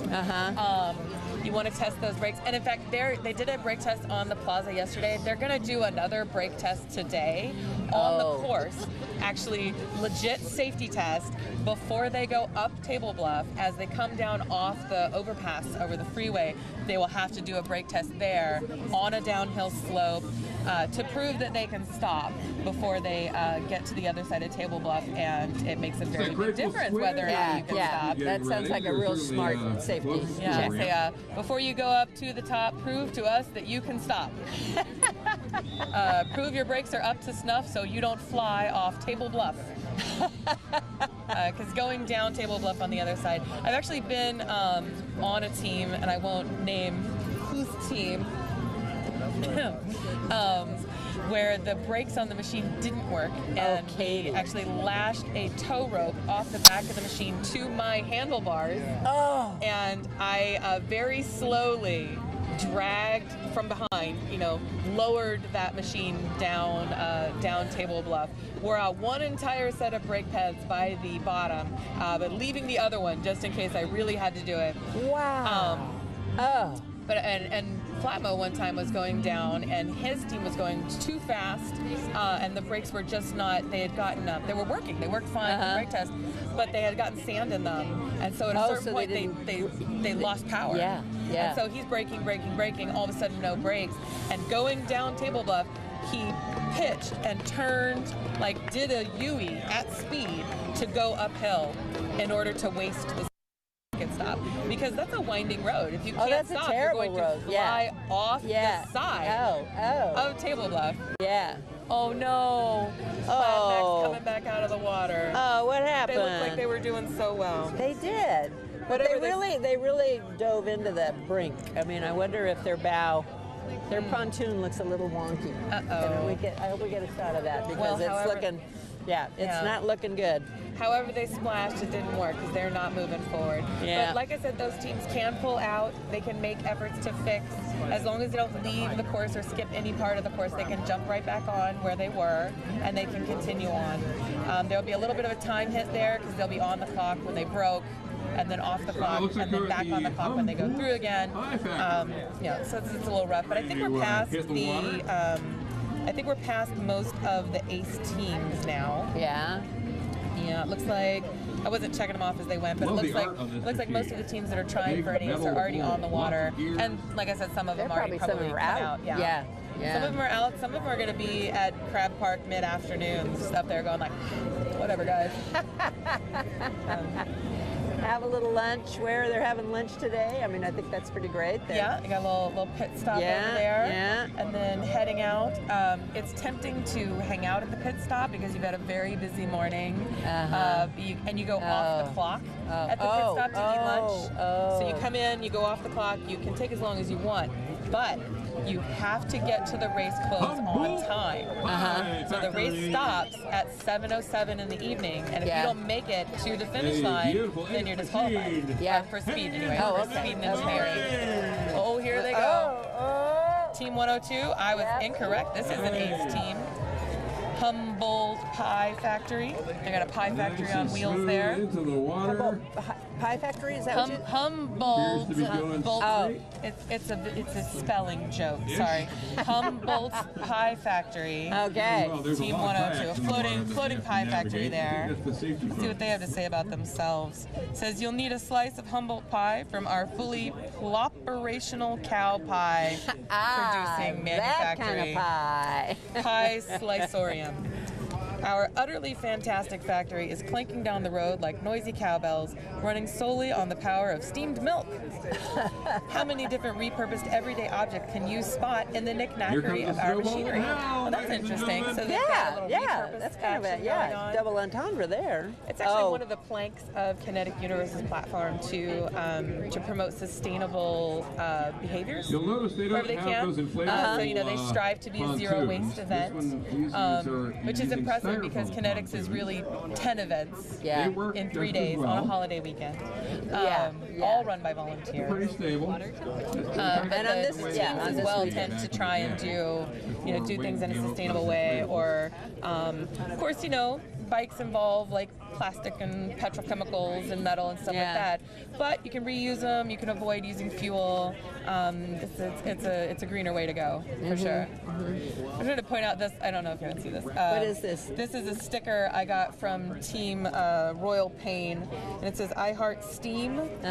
Like STEAM, like science, technology, engineering, arts, and math. But in this case, it stands for "I Heart STEAM: Shenanigans, Tomfoolery, Escapades, Antics, and Mischief." Shout out to Team Royal Pain, who did not make it to the starting line yesterday. Just getting to the starting line is an accomplishment in and of itself, and some folks just don't make it. And not all of them, we don't get to hear about all of them. So I'm really happy that they tried, that they got as far as they got, and we'll see them out there on the water next year. And like those other, 6 teams that lost their ace, and a few other teams that had to trailer, that had to pull out of the race because their machines were catastrophically destroyed in one way or another. Just participating is an accomplishment in and of itself. Just trying is an accomplishment in and of itself. Only one team's going to win that Grand Champion title, but there's so much glory to go around. And if you see Queen Robotica, Queen Sir Robotica out on the course, give him a wave. He deserves some glory. It's a chick magnet coming your way. Chick magnet's coming our way. This is another Ace machine. Yeah. Oh, it is. 118 Okay. Chick magnet. Here we go. They are. I don't know if they have their ace still. I should cross these off. They're still in an ace contention, right? Well, they were attempting to ace. I don't know if they still have their ace intact. As they cruise by, you can check on the number placards for the machines. There'll be their team number. And then they get a sticker for every judging place they pass by on the plaza. So the art judges, the engineering judges, the ace judges, the safety judges, they all put a sticker on that number plate. So when you see Chick Magnet and their 118 sticker number plate on there, there'll be some stickers. And when they lose their ace, they lose their ace sticker. Oh, okay. And that's so the ace judges can tell really quickly, like visually, is this an ace team that has their ace intact, or is the ace lost? And by lost, they mean like torn off of the actual thing. There we go. So that's a pretty good visual. I mean, thank you for that. Yeah, that makes a whole lot of sense. And they want to be able to like clock that from a distance, you know? Yeah. Especially if it's like, get out of the way, here comes an ace team. Yeah. Just a note on a word on trailering. Trailering is considered generally unglorious. If your team, if your machine fails, you still have to human power it all the way to the finish line in order to be eligible for any awards at all. Yeah. So if you put your machine on a trailer to get it anywhere, to skip any part of the course, then you're disqualified. Well, you can see So even if your wheels break off, it is course. totally extra awesomely glorious to human power it, and the more you are suffering, the more glorious it is. Does that make sense? This is it. A little extra glorious. Here we go, the chick magnets. Okay. You see it's a giant they're magnet looking here with the chicks on it. All right, they're looking pretty good. They look like they're going for a big splash, don't they? All right. They look like they're heading down. It doesn't look that fast from here, but when you're on that ramp, They're in the water. It's a propeller. Okay. Oh, easy in. Okay. Might be for show. And they are I think also floating. got They paddle are wheels. floating. No drama Seems to there. be doing quite Yeah. well in the water. What a relief. And Although I you think know, it's kind of like once it- NASCAR. A lot of these folks are here to watch. Somebody flips. You know, what's interesting is there's so many kayaks, right? Once they get, and then you've got this little kind of obstacle course. Oh, yeah, People they're try to supposed get to out move of the way, but yeah. Yeah, and All right, there's usually a person on the end of the dock down there who's yelling at the Oh, kayaks. you get out of the way, get out of the way. Here All comes the right, the machine. buzz is that these guys Oh, are Plan B is up. They're getting ready to go in the water. Plan B. Plan B. There are a lot of B's for Plan B. I believe that one of the people on this team is the artist who made the beautiful poster for this year. Oh, really? Check that out. Which you can find at Right. kineticgrandchampionship.com. Somewhere around here, there's an info booth with some spectators' guides you might be able to pick up. Or they do have a spectators' guide on their website as well, kineticgrandchampionship.com/spectators. And that's going to show you how to go see the race in person yourself. Because we're here, all the teams are almost getting in the water. This scene is going to be dissipating as soon as all the teams get into there. And there's another glory spot or another couple glory spots to watch today. And then of course tomorrow there's some really great things to watch, including the teams going underneath Fernbridge. Woo. So the teams will wake up on the beach at Crab Park. Then once the race starts, they'll go overland through Fernbridge, the town. Wow. And then on to the Warswick Bar, which is a protected wildlife area. And then they actually hire a biologist to go and survey. A month ahead, they'll go out and survey likely snowy plover nesting spots. And then immediately before the race, they go out and check again for likely spots as well as any active nests. And then the biologist is the one who flags where teams can be on the river bar. So if they have to go exactly where they're allowed to be so that they don't disturb any. That's amazing. These kinetic racers, they're so that responsible. Cooperative. That's really impressive. I And we had were no talking idea. yesterday about the up at the top of Dead Man's Drop, because the race has been going through there for so long. They discovered 2 endangered species of plant, the beach lilium and the Humboldt wallflower. Because they were doing the pre-check. Wow. Right, well, because this was actually when here come the bees. Oh, here goes Plan B. There goes the bees. Team 124 dropping in Plan B. These are water We're bees. going to go for splash. Woo! Pretty good splash. An all right splash. Oh, Nothing that's like a- Fun Guy, though. Yeah. I'm going to keep pumping for that one. That was definitely, There they that go, guy deserves a trophy. Excellent. That's all I'm saying. Looks like Plan B Legos. buzzing their way to the Samoa Bridge where They're on their way. So the teams will And go then down the head over to Warswick Wicked Bar, Apple down Foods for a their nice their look. safe plotted path where they In the don't meantime, endanger any we've got endangered grateful species. squid Then they get getting into ready to the get Eel into River, position. or I should say onto the Eel River, right? Because you're Right. you go on the you water. want to be on the water. On the water. You don't want to be in it. And then they cross the Eel River and get out on the Ferndale side and come up the slope there. And that's a really interesting water crossing because, yes, they're in the water, but there's a sandbar in the middle. The whole side is like mud and sand. So it's a very tricky all-terrain moment. Because it's not here like where you can just cleanly drop in and you're automatically, almost immediately in, 30 inches of water. So over there you got to go down, you're in the mud, you're on the rocks, it's a slow, slimy descent into the river, and then halfway across there's a sandbar. So you kind of have to, all your technology is in play. It can be? Yeah, everything, including your, I believe, don't quote me, but I think the sandbar itself is a legal push. Oh, maybe. okay. But you can definitely lateral across it, or lateral down. It depends. You can always move sideways on the course. Yeah. You can always have your pit crew move you sideways on the course. Okay. But in the river, where you're crossing from one side of the river to the other, but the current is going downstream, what is down course? And what is a lateral move? And that's why they have judges on site. I was going to say that somebody's out. And also, I believe they'll usually have some safety on the water, like the sheriff's posse on their airboat. Yeah. Somebody's out there. Well, making they've sure that the racers canceled don't that. die. right? They've canceled the river crossing on high water years. They have, yeah. I believe there was no water crossing last year. Maybe last year, yeah. Yeah, because the waters were so high. Just all the rivers were running super high. So far as we know, there is a water crossing right now. It is challenging when you have to change the. Oh, there goes the grateful squid. Nice Grateful squid going into the water. Oh, it's tilting down. Oh, it looks bad. I don't want to look. I don't want to look. Front pilot is in the water. Oh, this looks bad, people. They're out of control. Here comes the pit crew. Oh. Running down to see if they can help. They're going. They're going. Oh, dear. Oh, this is not good. Oh, boy. All right, we've got some issues now, as you can see. So here's the challenge of not water testing. Not that that's what they did. I don't know what their deal is, but sometimes where your pontoons are matters. Yeah, like whether they're further forward or further back, and when you're putting your pontoons on, if that's not something you've worked out before, you might not necessarily know where is the center of weight of your craft. Well, and that is part of my my husband's a boat builder, and so I know a lot of the basic engineering of boats. And in terms of ballast, and that's what really gets me about so many of these structures. Is you don't have the advantage of a stationary hull. Right.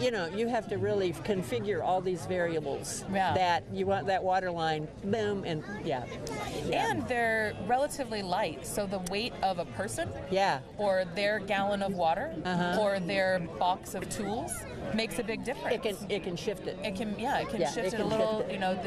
One pilot outweighing the other a little bit can tilt it to one side or the other. And I remember Flatmo, when he was racing this dragon, the very first, because he's going to come up here at some point in his fire-breathing tin pan dragon. The first year that he raced that dragon with the dragon head on it, the year before it had been a fish, it had been the armored carp, and it was so low and had a really low center of gravity, and all the flotation was underneath the machine, and it just looked really good, like this big silver fish just cruising along on top of the water with the pilots poking up. And the next year he put that big, tall dragon head on it, a big piece of weight on a pendulum, way up there. And then he had a different co-pilot in a seat next to him. And so he had his flotation in the middle of the craft instead of on the sides. Then he added this extra weight way up high on a pole, basically, on a dragon neck. And then he had this pilot who had weighed less than he did, and so he put a bucket of rocks behind that pilot but didn't do any math about it. Sorry, Dwayne.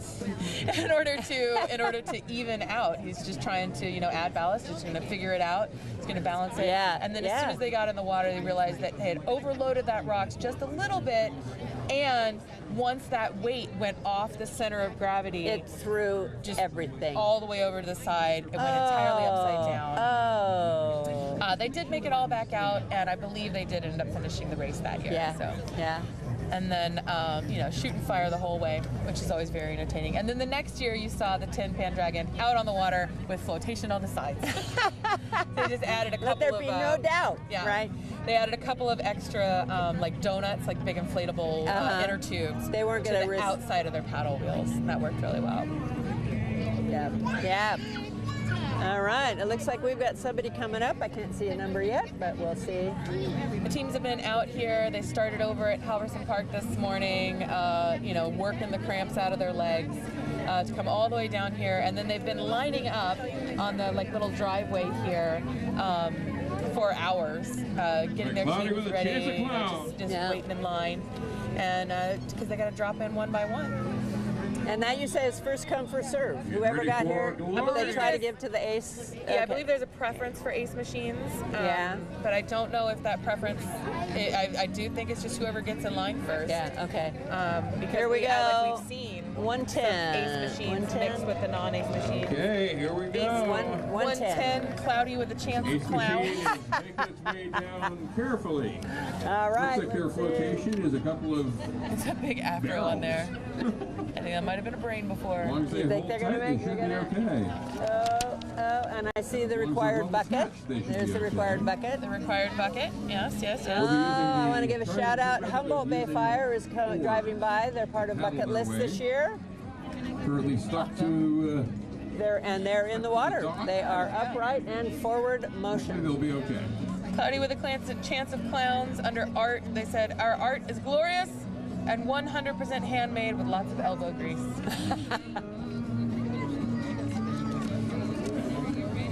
Okay. So while those clowns make their way along the waterfront and we are waiting for the next team to get ready, our KEET crew went out and captured some footage from Dead Man's Drop yesterday, dropping down that big sand dune. Let's see some of the action.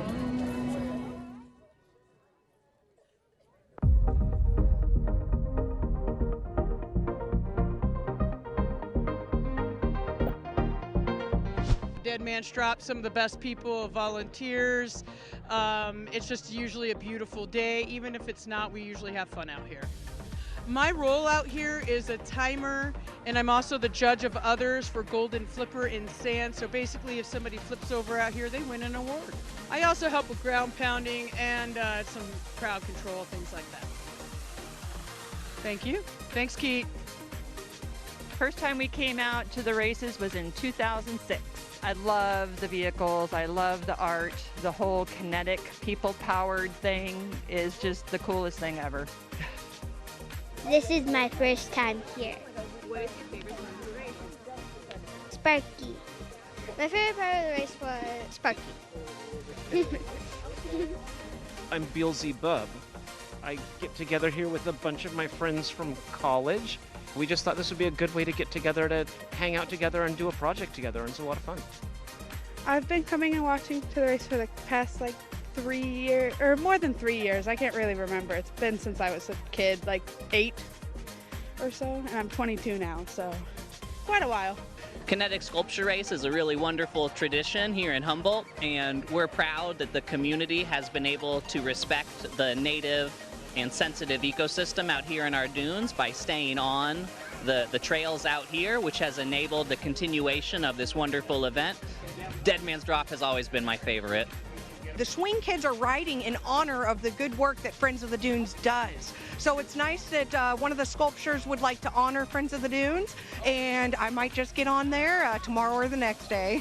For the glory! For the glory! For the glory!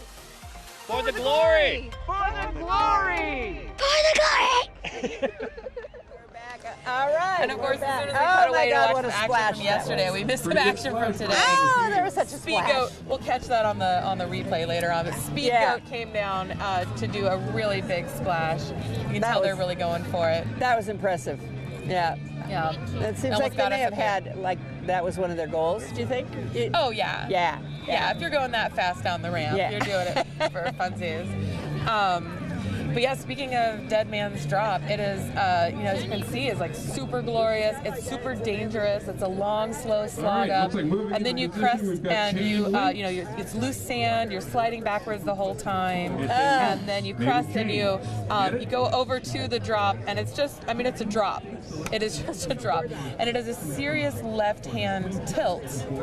So there's the strategy question. Do you slowly lower yourself down, and you can legally have your pit crew arrest your forward momentum at any point. Okay. So that's legal. That's legal. Okay. Your pit crew can stop you anytime. Okay. So when you're going up Dead Man's Drop and you're pedaling and you're struggling and you start sliding backwards, your pit crew can stop behind you. Okay. They can also clear your path. So if there's something in your way, they can move it out of your way, including, debris in the sand, including a log that fell in front of you, including a tree that's in your way.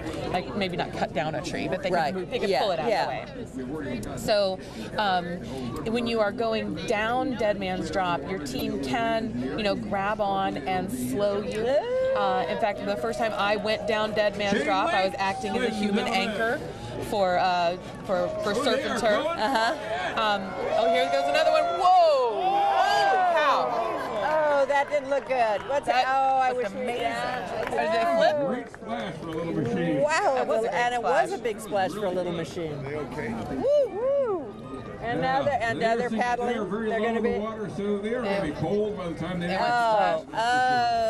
Someone who I haven't seen out this year, there was a longtime racer called Low Tech, No Tech, who would basically do the race as, like, just with his body.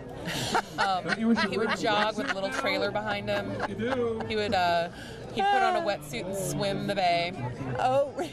You want to make the medics nervous. Yeah. Tell them you're going to swim the bay. Oh, no. Well, and I read in there you can only be in the water 10 minutes. There's something that they won't let you stay if you fall in. Oh, like your body. Your body, yeah. Hypothermia. Yeah, hypothermia for sure. Right.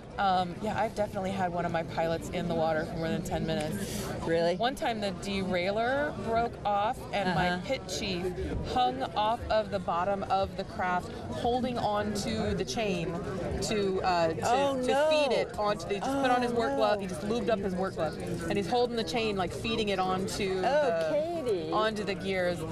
He won best pit crew. That's the guy you want on your crew. So he's around here somewhere. Wow. Has been delivered to me. I think they were found. But yeah, there's rules about getting in the water. It's 40-degree water. It might be 42. You know, it's definitely a dangerous body of water to be in for that reason alone. It's not moving very fast, but it is very cold. Yeah. And then the river, I'd say the river is probably even colder. Right. Because it's coming down on snow melt. So the Eel River moving fast and high this year, but so far they're going in. So far we know. It is a real difficult challenge when the plans have to change on day 3 because there's only so many ways into Ferndale that don't involve crossing the river. Right. And if you can't cross the river, you have to cross the bridge. And if you have to cross the bridge with a bunch of kinetic crafts, then you have to get traffic control out. They have to shut down the bridge on no notice on a holiday weekend. It's very, very challenging. So Kinetic Universe gets all the props in the world for the logistical puzzles that they solve and all these like elegant solutions. You know. There we go. There we go. Another 140. I can't see that. 144 or 140. I can't really see. 140 something. Oh, look at this guy. 130. Peter, good luck. 144. Wow. Look at this one, folks. Peter, this is an interesting one. You'll notice that look at his brakes. It's his foot. This guy, Monster Caps. Machine, and it almost always aces. He had to wait until the rules changed. Because there's this rule in kinetics called feet on the street, where you're not allowed to put your feet on the street. So the idea is that your drive has to be part of your craft, right? Oh, okay. You can't make a sculpture. Oh no, did he fall over? Something happened. Well, we can't see it. So you can't just make a sculpture and put it on wheels and then walk behind it, and push it. You have the sculpture has to drive. It has to be driven, right? Okay. The drive has to be inherent in the sculpture itself. So then there was this question of if I get into the water and then pull out a paddle and I'm paddling through the water, is that the same as me putting my feet on the street? Or because it's not part of the sculpture. Yeah, right. Like a paddle wheel that's driven by a chain that's driven by pedals.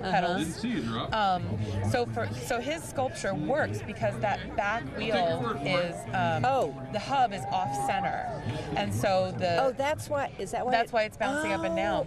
So he pushes it and then he like drops down, and then when he does that, he captures that momentum with his weight and bounces on that platform, and it pushes it just around enough to drop down, to bounce back up again, to drop down, to bounce back up again. He's bouncing the whole time. That's brilliant. So that's his drive. Yeah. And he actually has I think he has a company called Whimsicle that is like a bicycle version of that. They look like giant scooters. I've actually seen that. Yeah. And you're bouncing down the road on it. That's a really neat one. But so he can't, it doesn't work in the water, right? So he would always get in the water and then pull out a paddle, and he would paddle. Yeah. And at the time, there was a question as to whether or not that was considered feet on the street. Can you keep an ace if you are paddling through the water? And then the rules have evolved. Every year, the head judge, Goddess Geno, does a rules committee. Anybody that wants to, that's racing, can be on the rules committee, and they go through and they make decisions about if there needs to be any changes. For safety, they try and close loopholes. They try and find areas of improvement. They try and do things like balance out the scoring, because you get a certain number of points for winning art, speed, and engineering. Whoa! Another big splash there. Whoa! He just flipped. That is a proper flip. that is almost a shoe-in for the golden that flipper. one? Wow. Well, that was a glorious flip. Yeah, that is an upside down.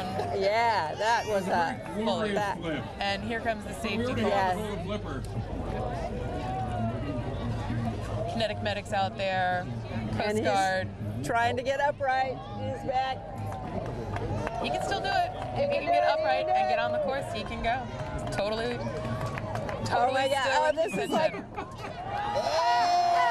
Oh, poor man. guy. Oh, poor guy.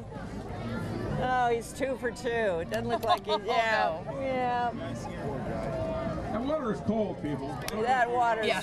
Oh, it's awful. That It's water. really cold. Oh, yeah, it may be sunny in Humboldt, but we don't ever get warm water. Even in the summer, it's cold. Even in the summer, it's cold. That's Yeah, for sure. that's really true. That's true. Yeah, And we it was love great to our bays and our rivers and our ocean out here, but it's a brave soul that gets into the water instead of on the water, which Yes. happens. Yes. It happens, but yeah, there's more boating than swimming. Yes. Yes. For sure. Well, and for me, growing up in San Diego, where I was a surfer chick, you know, decades ago, but I looked at people up here surfing, and I think, oh, they're nuts. Yeah, they're just nuts. Well, you notice they're all in like Full wetsuits wetsuits. that go They to got their ankles. booties and Yeah. For sure. Okay. But we do have really nice surfing here. You want to go surf? Come surf Humboldt? Coming out of the water, that guy. Wow. Team He could be a 105. double winner. Yeah. Ghoul Super Hunters. flip. He might have done that just to get the golden flipper. Oh man, that was. I'd like to see that in slow mo. I hope they're playing that. All right. Lots of glory for going for it. Lots of glory for Ghoul Hunters. That was an ace machine. If they still had their Oh, ace it was intact, an they ace don't machine? now. That was the most. Yeah, I think we are seeing more. I thought they'd all gone through. No, it'll I be should up have to been checking the them all. judges. I do think we're seeing more ace machines. That's Kind interesting. of mixed in with the others. Yeah. Teams lining up here. There's a certain point where they will close it off. If you haven't gotten into the water by noon, they will turn them away. All right, here. And that's Okay. because the tide is gonna. Yeah. It's usually because the Are tide's we on gonna turn. slack right now? I don't know. They usually try to go with flood. Okay. Because they want the tide to Nothing like a pushing Carry the them. machines all Yeah, the way to through. carry them in. Yeah. So Yeah. my understanding is that the low tide was earlier. We passed slack tide, and then the flood started right around 9:30 or 10 o'clock, and then once it's good and flooding, like it's actually moving, Yeah. they get the teams and you going want in. that. There are times when you really want that. Yeah. Yeah. Oh yeah, definitely. And you don't want to go against All right, it. You want the tide pushing you along. All right. For sure, with this one. AI. Oh, Apple Intelligence. Team AI. Getting a little weird out there.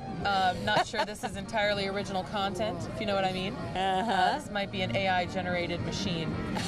That's what I hear. They're probably going to go in nice and easy. Some extra arms on them. These folks are the Apple So far, so Peddlers good. last year. So far, so Team good. Bigfoot for a few years. Team Yeah. Athlete's Foot. Athlete's Foot. They're working out of Mendenhall Studios in Eureka. If you've never been over to Mendenhall, it's a really gorgeous kind of like artist area. Yeah. It's just all these different artist studios that open into a courtyard, but right in Old Town.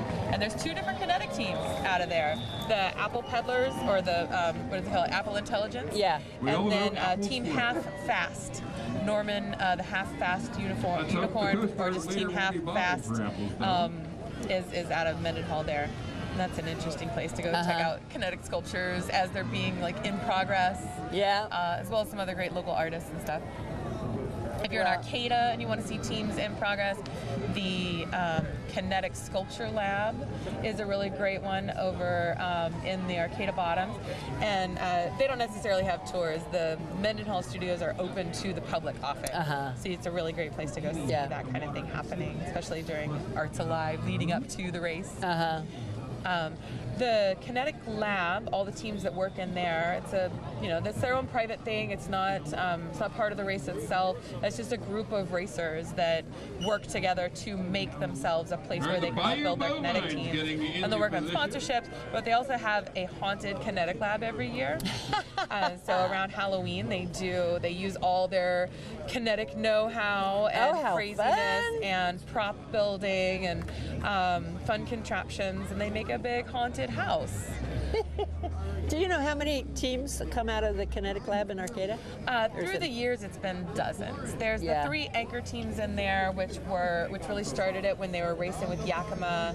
That's Ken Beitelman, Dwayne Flatmo, and of course the legendary June Moxon. Yes, the one and holding only. down the corners in there.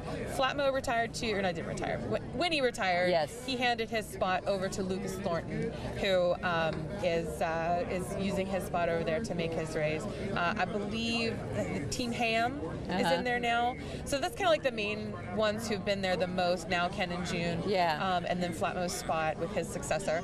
And then the other spots in there's a few other bays that have switched through. I built a team in there. My compost sheep and the garden girls was built out of there. The Caffeines were in there. They retired to go run Kinetic Coffee. Team Ham is in there. The Goth Hams this year. See, they're in there. Yeah. It's been lots of teams through the years, kind of on and off.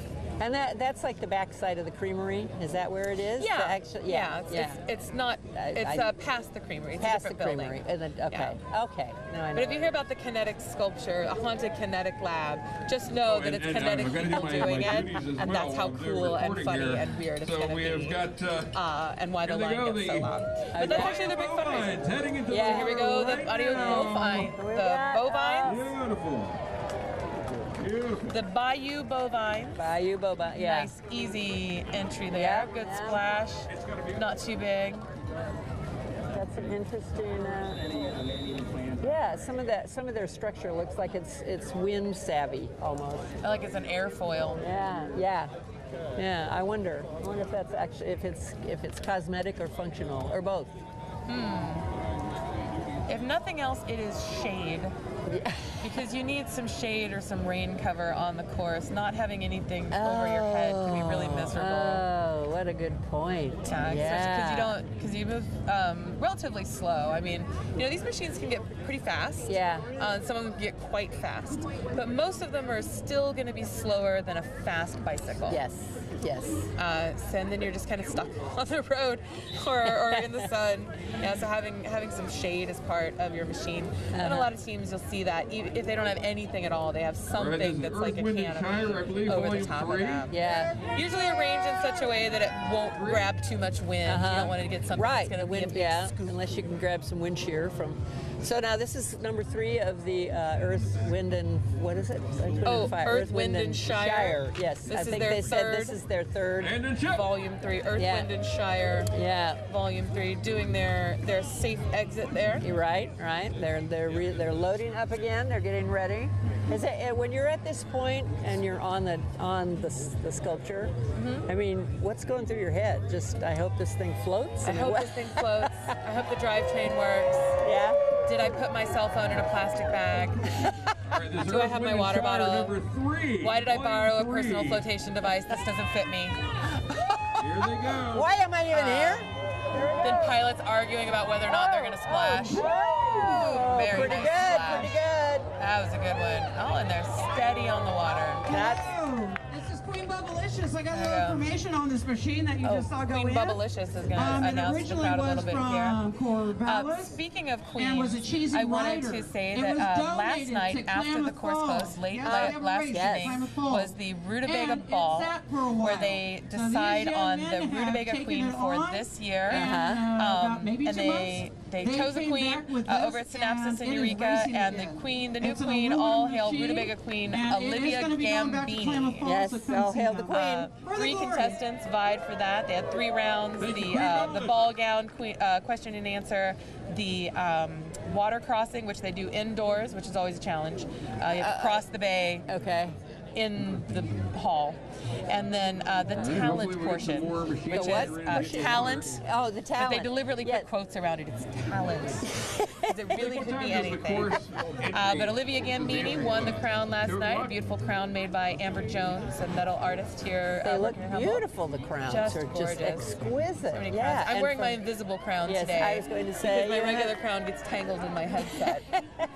What, if I may ask, when you were vying for the title, what was your talent? Oh, my queen name is Lotta Paint Bucket. Okay. Because I'm a muralist, and a painter, and an illustrator. And so my whole thing was all about encouraging people to do art, you know, and I would give away crayons, and I would make custom-shaped crayons, you know, kinetic chicken crayons, little heart-shaped crayons, crayons carved into the words "do art." Yeah. Oh, this isn't a machine. Oh, who's this? It's just a guy in a luchador mask. It's a guy with Could be anything. Yeah, so like my ball gown was a big pile of dirt. Like the skirt was a big pile of dirt, and the bodice was a rutabaga, and I had big earthworms going in and out of the dirt. Oh my God! Oh my God! And then for the water crossing, I made a set of water wings with man-eating clams on them, because you got to be careful about the man-eating clams out there. They'll come after you. Oh, they'll get you. Yeah. And then my talent, I sang. Oh. And I sang a song called "Crayons Are a Girl's Best Friend." All about why art is the great equalizer, and just have some can fun I find and that get on creative. YouTube or anything? Probably not. This is pre-YouTube. Darn. That's how long ago I was queen. Before YouTube was at least invented. Not invented. It was before it was live streaming all aspects of our life. That's for sure. Oh yeah, there's that. But queens will often pick some kind of theme. You know, they'll have their shtick. We talked to Queen Jima yesterday. It was a very friendly, very friendly granny. The Olivia Gambini, I don't know what her whole deal is, but clearly she won over the judges as well as the crowd and won that crown. And you can find that queen out on the course because that is their job. They are Once they win the crown, they are the biggest cheerleader of all the racers, and it's their job to go to all the different glory spots and get the crowd involved. To be, and as Hobart said, to have fun almost to the point of obnoxiousness. So to stop just shy of obnoxious, and you've got yourself a rutabaga. Maybe I'm going to put that on my bucket list, because I meet that almost to the point of obnoxiousness. Just ask my husband. Having fun. Yeah. Okay, here we go. I like this one, the sardines. Here we go. They're all packed in there. Whoa. Oh my, whoa, jeez. They're upright, mostly. They still have 6 pilots crammed onto that thing. The sardine crew. They're already bailing? Are they bailing it out already? Are they bailing? Oh, no, that's going on her head. That's not going in the water. Oh, okay. That's a hat. Yeah, you'll see sometimes the pit crew will drop their craft in right after the main art sculpture. So the sculpture goes in, they clear away, and then the pit crew will come running down with their kayaks or canoes and then follow their team on the water. All the way on the water. There's certain things pit crews are allowed to carry, tools and water and things like that. So they might, not knowing whether or not their machine is going to stay upright, they might give some things to the pit crew to carry, like their phones or something like that. Yeah. Oh, your phone. Well, I've definitely raced with my phone in a bag. You know, a dry bag, yeah. Ziploc bags stuck in my PFD. Oh, all right. Well, they are now paddling, so they've made it. They're on their way. Yet another incredible entry. And everybody does have to have a PFD. Right, that is one of the safety rules. They have to have a personal flotation device. Reptile dysfunction. Oh, so here we go. Ken Beidelman, longtime Kinetic veteran, an OG Kinetic dude on his machine that has aced and Grand Champ more than almost anyone. He says he gives it a break every once in a while to give someone else a chance. True artistic humorous there. And this year they are a lizard with a big floppy tail called reptile dysfunction. Dragging their this dragging is a their family tail. show, but yeah. They're handing out little blue candies. I don't know what that's about, but they're very excited to be here. Well, he may be as old as I am. He might be. Yeah. There's over. Do you have a geriatric branch of the? It's 72. They have to compete with the whippersnappers. Yeah. Or in this case, the pedal snappers. Did you see that there's a high school team? Yes. And they're called the pedal snappers. Oh, isn't that adorable? That is adorable. That is adorable. Love a good pun. I love it that there's kinetic. so many kids involved in this race. That is just so inspirational to me that that they involve them in the process. They really This is get Ken to Beidleman's participate. 40th year racing. It's in Ken the Kinetic Beidleman's Sculpture. 40th year. Well, that's that is impressive. Yeah, that is. Oh my gosh. You got the OGs, you know, holding it down, really showing the kids how to do it, and then you got the young folks. Dr. Dave tells me We when have they hit the water, there may barnacles be a in the little race as drinking. young as 12 years old. We have pilots in the race as young as I think 14. Really? And that you have to be old enough or have a driver's license to be in control. But if you're just pedaling, yeah, they can be pretty young. Wow. And then of course Kinetic Universe. Oh, here it goes. Oh, here it goes. They tuck their tail up. No, they're dragging it the whole way. Reptile dysfunction there. Ken going in nice and easy. All right, successfully in the water. Heading to the water exit. So there has to be an award for the best, I don't know, theme, or what would you call it? The best, like art? Yeah, art, I guess. Yeah. Well, I know there's one for art, but that's just really clever. That reptile dysfunction. I mean, that's falling under art. That's I think. art. Yeah, okay. That's art. Your team theme, the sculpture itself, even your costumes. If your costume's like part of the whole thing, that's all part of your art. It is, okay. Now, if you get out and sing and dance in those costumes, that's pageantry. Okay. All right. That's a good thing to know. So yeah, like the stage and the players are art. The play itself is pageantry. But yeah, there are several teams coming out of young folks. Kinetic Universe has hosted many Kinetic Classics, which the very first Kinetic race happened during Mother's Day, a Mother's Day art festival in Ferndale. So when the Kinetic Classic was first invented, it was the Mother's Day race. And they did a kids race on Mother's Day. It's since kind of moved around in the calendar, but kids minus 9 months to plus 12 and a half years can compete. And then once you're 12, you're old enough to be a barnacle in the big kids race over here. And then there's no top end age limit. And even after you can no longer pedal, you can be a barnacle. Yeah. And a barnacle is a person who does not contribute to the team moving forward, but rides along the entire time. And they have to be at least 12. They have to weigh at least 100 pounds. And another big splash. Very nice. And then for carrying a lazy barnacle all the way through the race, teams get a time bonus. They get like a half an hour or something like that. They get some time taken off. So if you're going for that speed award, that's an interesting way to go about it. But technically, there's no time between conception and death when you can't participate in some kind of kinetic race here in Humboldt County. Well, then I'm not too old. Right, yeah. Even then, the teams, we do have teams coming out of high schools. Shout out to Colfax High and their staff person Christian, who has for over a decade been bringing high school students. And what they do, they have an engineering club, and it's like a class. They actually go through the whole process of designing and building a human-powered all-terrain vehicle as an engineering challenge for school. And then this is their big final project, because they get to come to Humboldt on a class trip and do this race. All those students. Yeah, so impressed with that guy. There are usually at least one member of their team every year is missing walking in graduation so that they can do this race. Their graduation always happens on Memorial Day weekend, and so they'll go through the whole process. They'll build the machine. They'll come out here to race, and there's at least one kid on that team every year who's doing this instead of walking at graduation. Hopefully the parents aren't too upset about that, but it's that big of a deal. It's that big of a deal. Yeah. Well, and I hope those kids are all. They must be supported by family or friends, because they'd have to be. And they're more. Sometimes there are things more important than walking in graduation. Seeing competing in the competition you have been building towards for months. And it is an engineering challenge. Like I said, a lot of these teams are running on crafts that they have fine-tuned honed over years and years and years. Colfax High, they're inventing it every year.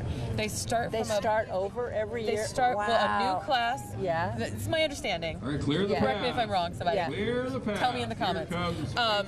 If you are, but they start from scratch.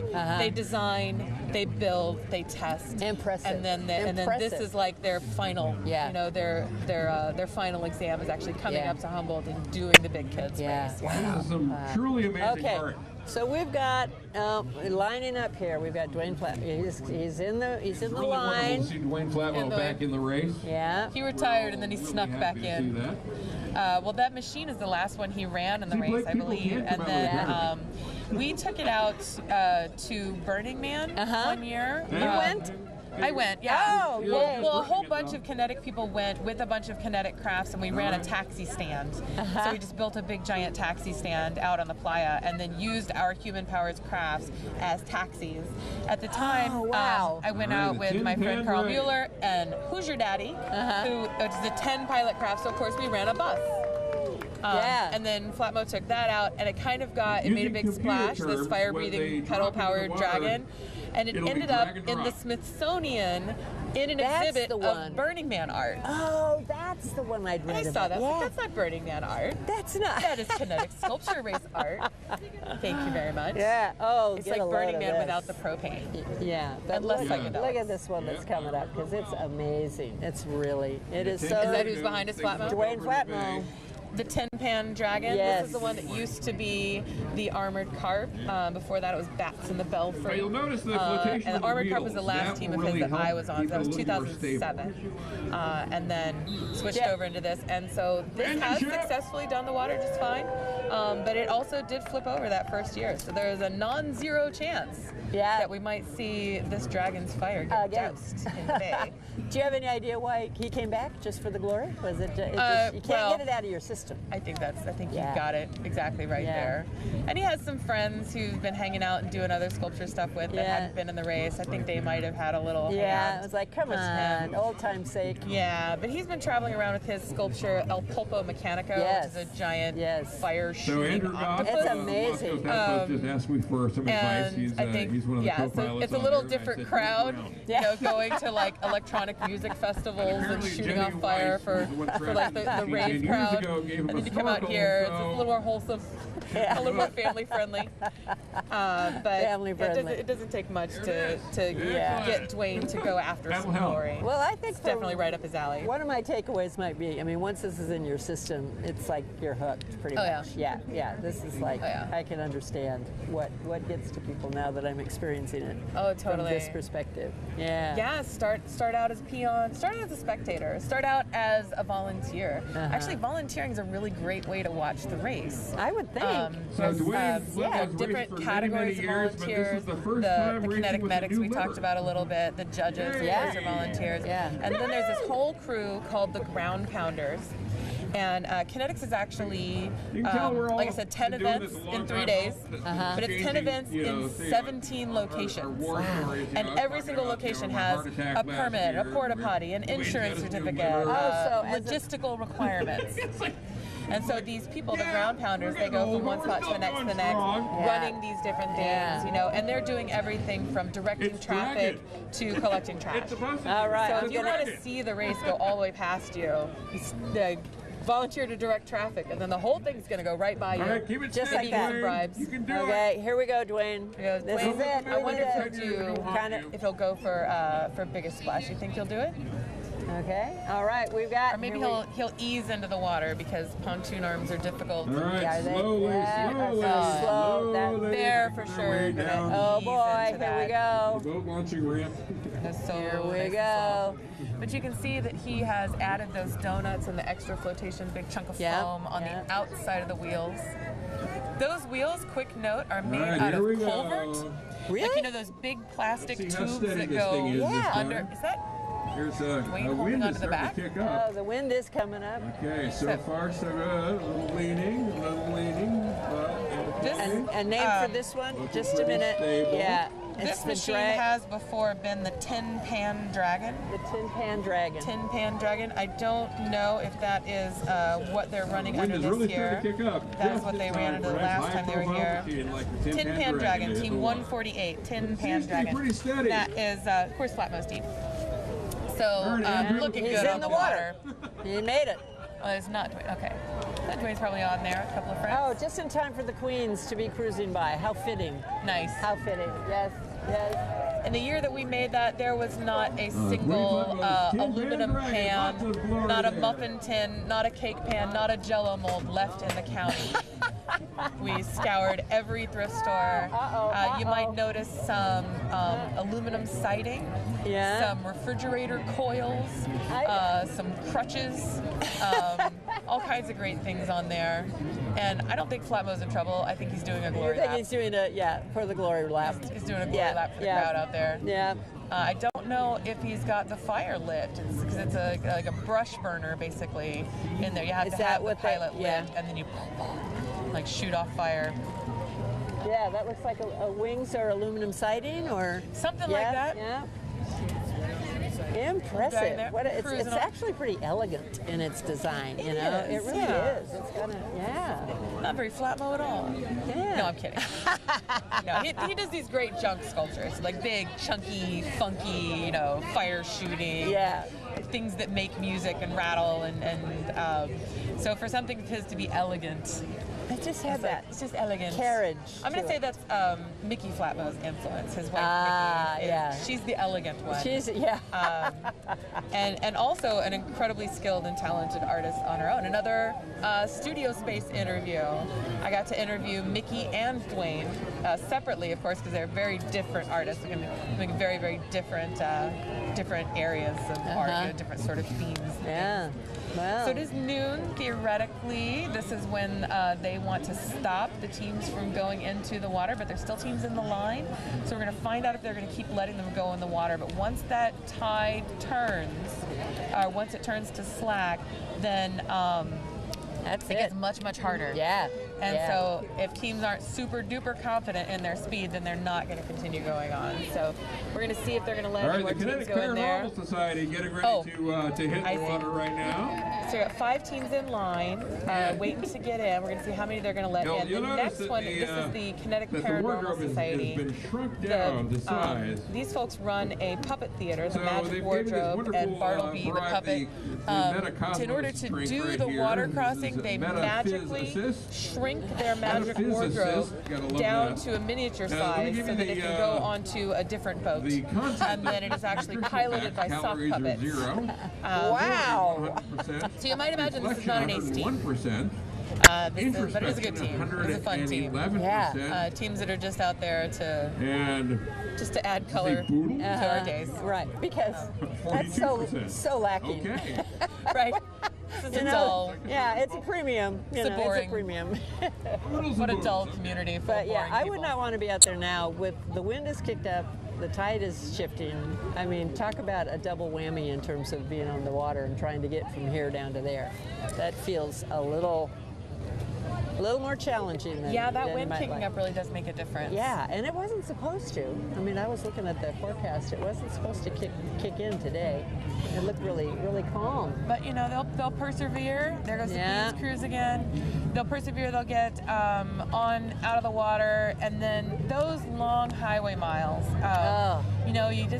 They work really hard to keep the racers off of the freeway or off the road in general. If there's a trail to use, that's what they're going to use. Yeah. So that's why they're on the waterfront trail. They're on the Hikshari trail. They're on these side roads and back roads.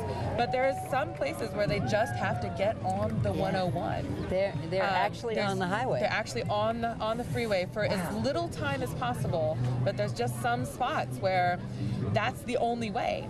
Or it's the only way that doesn't require climbing up and down 2,000 feet.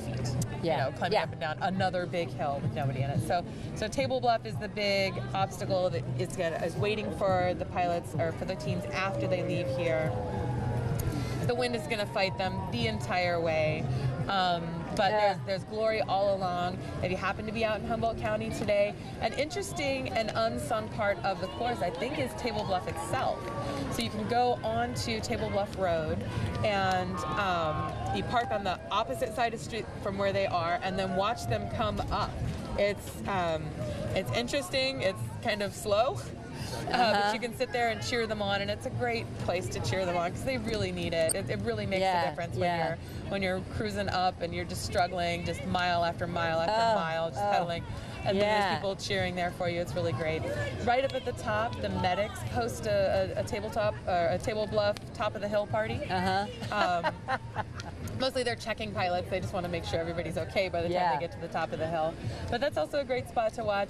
And then if you can go on the other side of Table Bluff and watch them go down, that is incredibly exciting. All right, this machine right here so is dangerous and so like up in the air whether or not they're going to make it. And then they turn. They're in Lolita. They turn heading out Cannibal Island Road out to the racers party. But that's another good spot to watch it.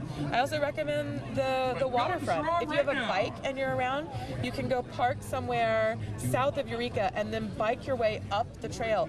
Come up Hickshari, up Waterfront Trail, and you'll pass all the teams as they go by. And there's actually one spot right at the end of Hickshari Trail where the trail dips through a little stream. Yes. And the teams have to do that dip. Oh, they do? Oh. It is a weird, tiny little mud hazard, and it's starting to gain traction as a crowd spot. Oh. The only reason it is there is because they want to keep them on the trail and off the road. Yeah. But there's a tiny bridge right there. It's like a footbridge to go over the little I know little that one. stream. Yeah. But it's not big enough for the machines. It's not 8 feet wide. Right. So if not everybody can use it, then nobody can use it. And so that is a legal push, but they have to go down into the ditch and back up again. Not course closure, but water entry. I say stream. It's near a tidal marsh. It's a drainage ditch. Yeah. But it's a weird little hazard. Weird little chance to get muddy. One more chance to be one with the environment. One more chance to cheer them on, to give them some glory. And then, of course, the pit stop over at the grocery store. Excuse me. Lots of great chances to watch that today. And then tomorrow we started talking about them going under Fern Bridge. They'll come out, the racers are going to enter on the Fern Bridge side of the Eel River, get down on the Worswick Bar and cross the river. But you, if you wanted to see that happening, could go to the Ferndale side of the Eel River, cross Fern Bridge. There's a place to park. There'll be traffic control out there, and folks kind of telling you where to park safely so you can walk. But then you got to hike down to the riverbank there on the Eel River, and you can see the glorious spectacle of them crossing under Fern Bridge.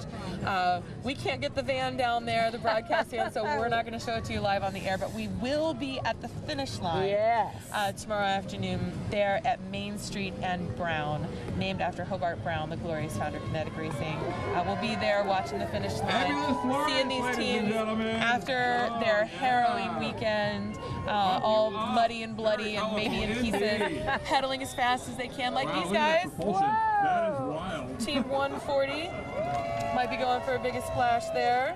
Oh, and they look good. They look good. That is Fantabulous Florence. And boy, isn't she fantabulous. One of the most colorful machines in this list. All right. So now, well, it is a fish. Technically, right? We've cut off. The cutoff was noon. It is a fish. So none of these are for the fun and the idea that they might win other awards. That's my understanding. Or just for the glory. Is they'll make a call as to like when it's no longer safe to let the teams in. Theoretically, it's noon. Yeah. But they will make a call as to like when it's actually, goddess noon. Yes. As the goddess says so. I'm pretty sure all the ace teams are on are on the bay already or already out of the bay. Out of the bay. Yeah. But this is the folks who are out there for funsies. Yeah. Pure for fun. the experiment, for the experience, maybe they're testing their machine, maybe they're just having fun. Maybe like June, they're trying to become an inlet for new kinetic racers by inviting people onto their team. Oh, yeah. That's a great way to experience it. Maybe start out as a peon like I did, Once you get a little more useful, becoming a pit crew person who can then actually help, maybe piloting on an existing team or starting your own team. When my ACE machine, there's some trikes, some ACE-ready tricycles that were in the Kinetic Lab, and we borrowed those. And they were not in great shape. We had to fix them up, take them apart, put redo all the chains and the gears and everything. But the basic structure of the craft already existed. The pontoons already fit like that. So we put 3 of those together in a train, and then put art on that. And that's what we did. We actually used somebody else's ACE machine. Wow. Funny thing is, I won an engineering award for that.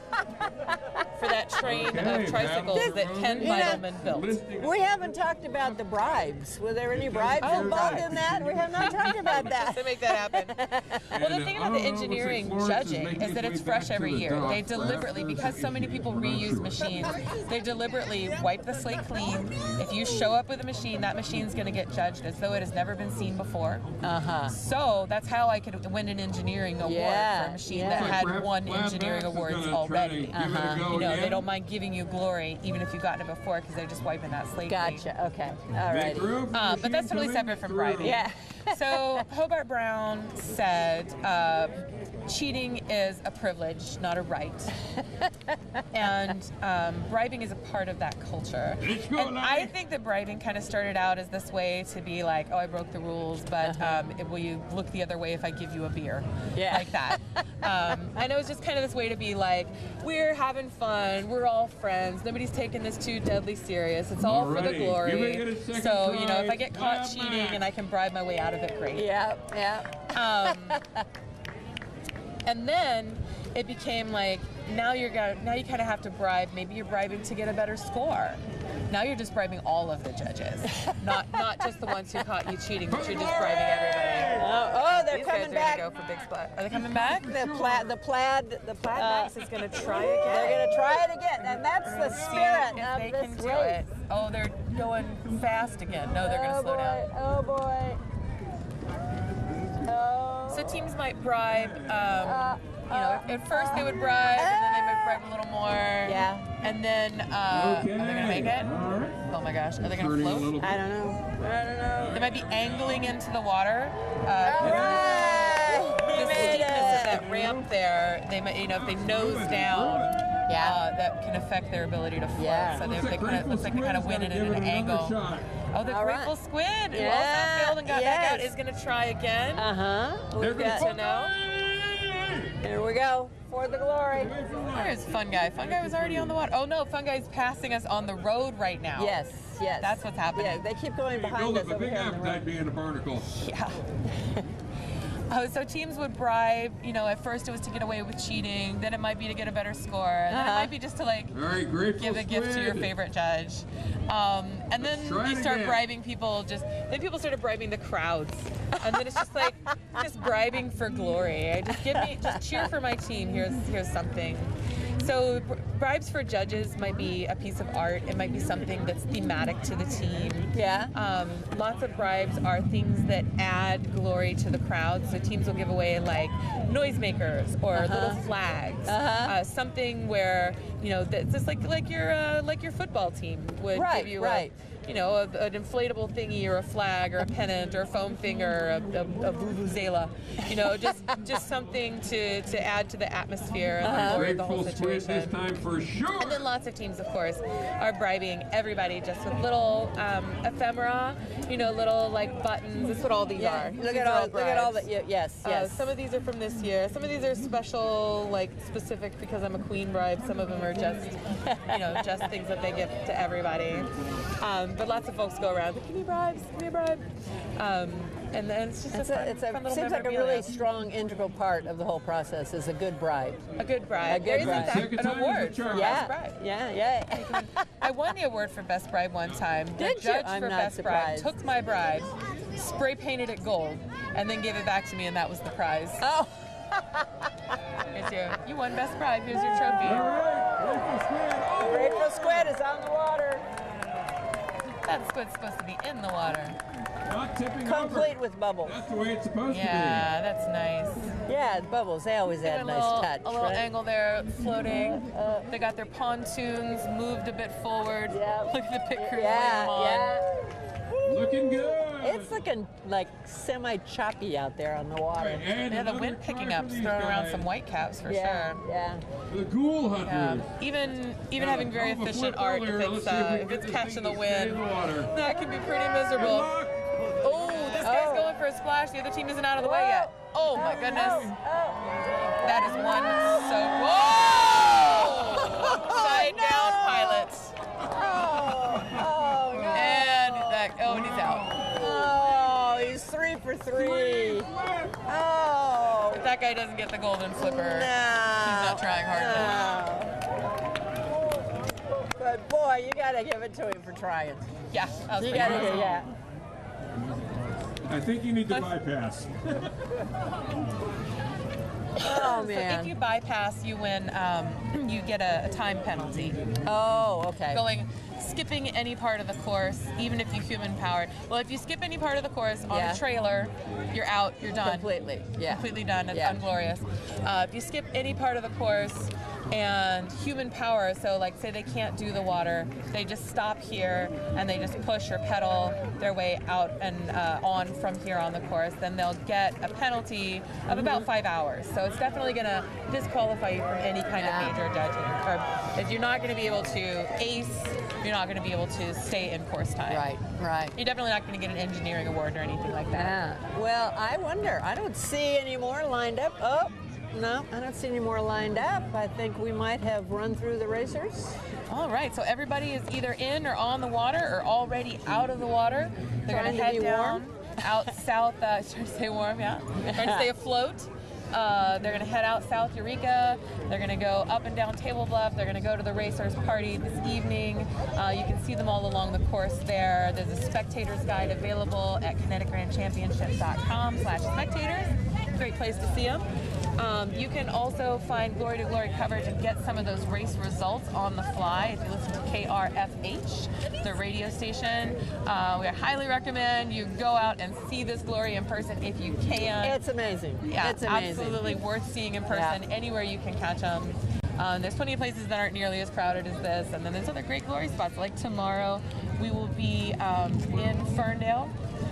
We'll be at the finish line, watching the teams as they finish. Some of them racing to get as fast as they can, trying for that speed award. Some of them being dragged by their muddy, bloody pit crews. All glorious, all getting ready to win some awards, or at the very least getting that glory at the finish line. So if you can make it out there, do that. If you can't, you can catch them here on KEET TV. Before we end today, though, I just want to say thank you to the sponsors for this broadcast, underwriters for KEET TV, and we'll show you a few of those right now. Support for this program is made possible by Art Center Arcata, artist run for the artist and everyone. Paint, paper, and cool fun stuff. Independent and locally owned. Located on the Arcata Plaza. Humboldt County, California, home to the tallest trees on earth, is the perfect playground for exciting outdoor adventures for all ages. Come and experience our natural beauty, ancient forests, and breathtaking vistas. Support for this program is made possible by the Hotel Arcata, blending the timelessness and charm of historic Arcata with modern comfort and character. On the Square in downtown Arcata. All right, Katie, take it away. Thank you so much to those glorious sponsors. Thank you to the members of KEET TV, anybody that's supporting this locally produced media. It's all about Humboldt County. We're so happy to be out here showing our amazing backyard and all the fun that we get into up here. Do join us tomorrow for the finish line. If you can't get out to the race yourself to see it in person, catch us here on KEET, streaming live on the website. It's going to be up on YouTube later on. So maybe you want to explain to somebody somewhere else what the heck the Kinetic Grand Championship is. So send them a link to that. Thank you to my co-host, Tracey. I've had so much fun. I've had so much fun. Thank you, Katie. It's been so much fun. So if I can't be racing, at least we can be. I've retired into sportscasting here. I'm the KEET. I'm your resident professional, and that's me, Queen Lotta Paint Buckets, aka Kati Texas. here at the Kinetic Grand Championship. Thank you so much for joining us. We'll see you next time. Bye-bye.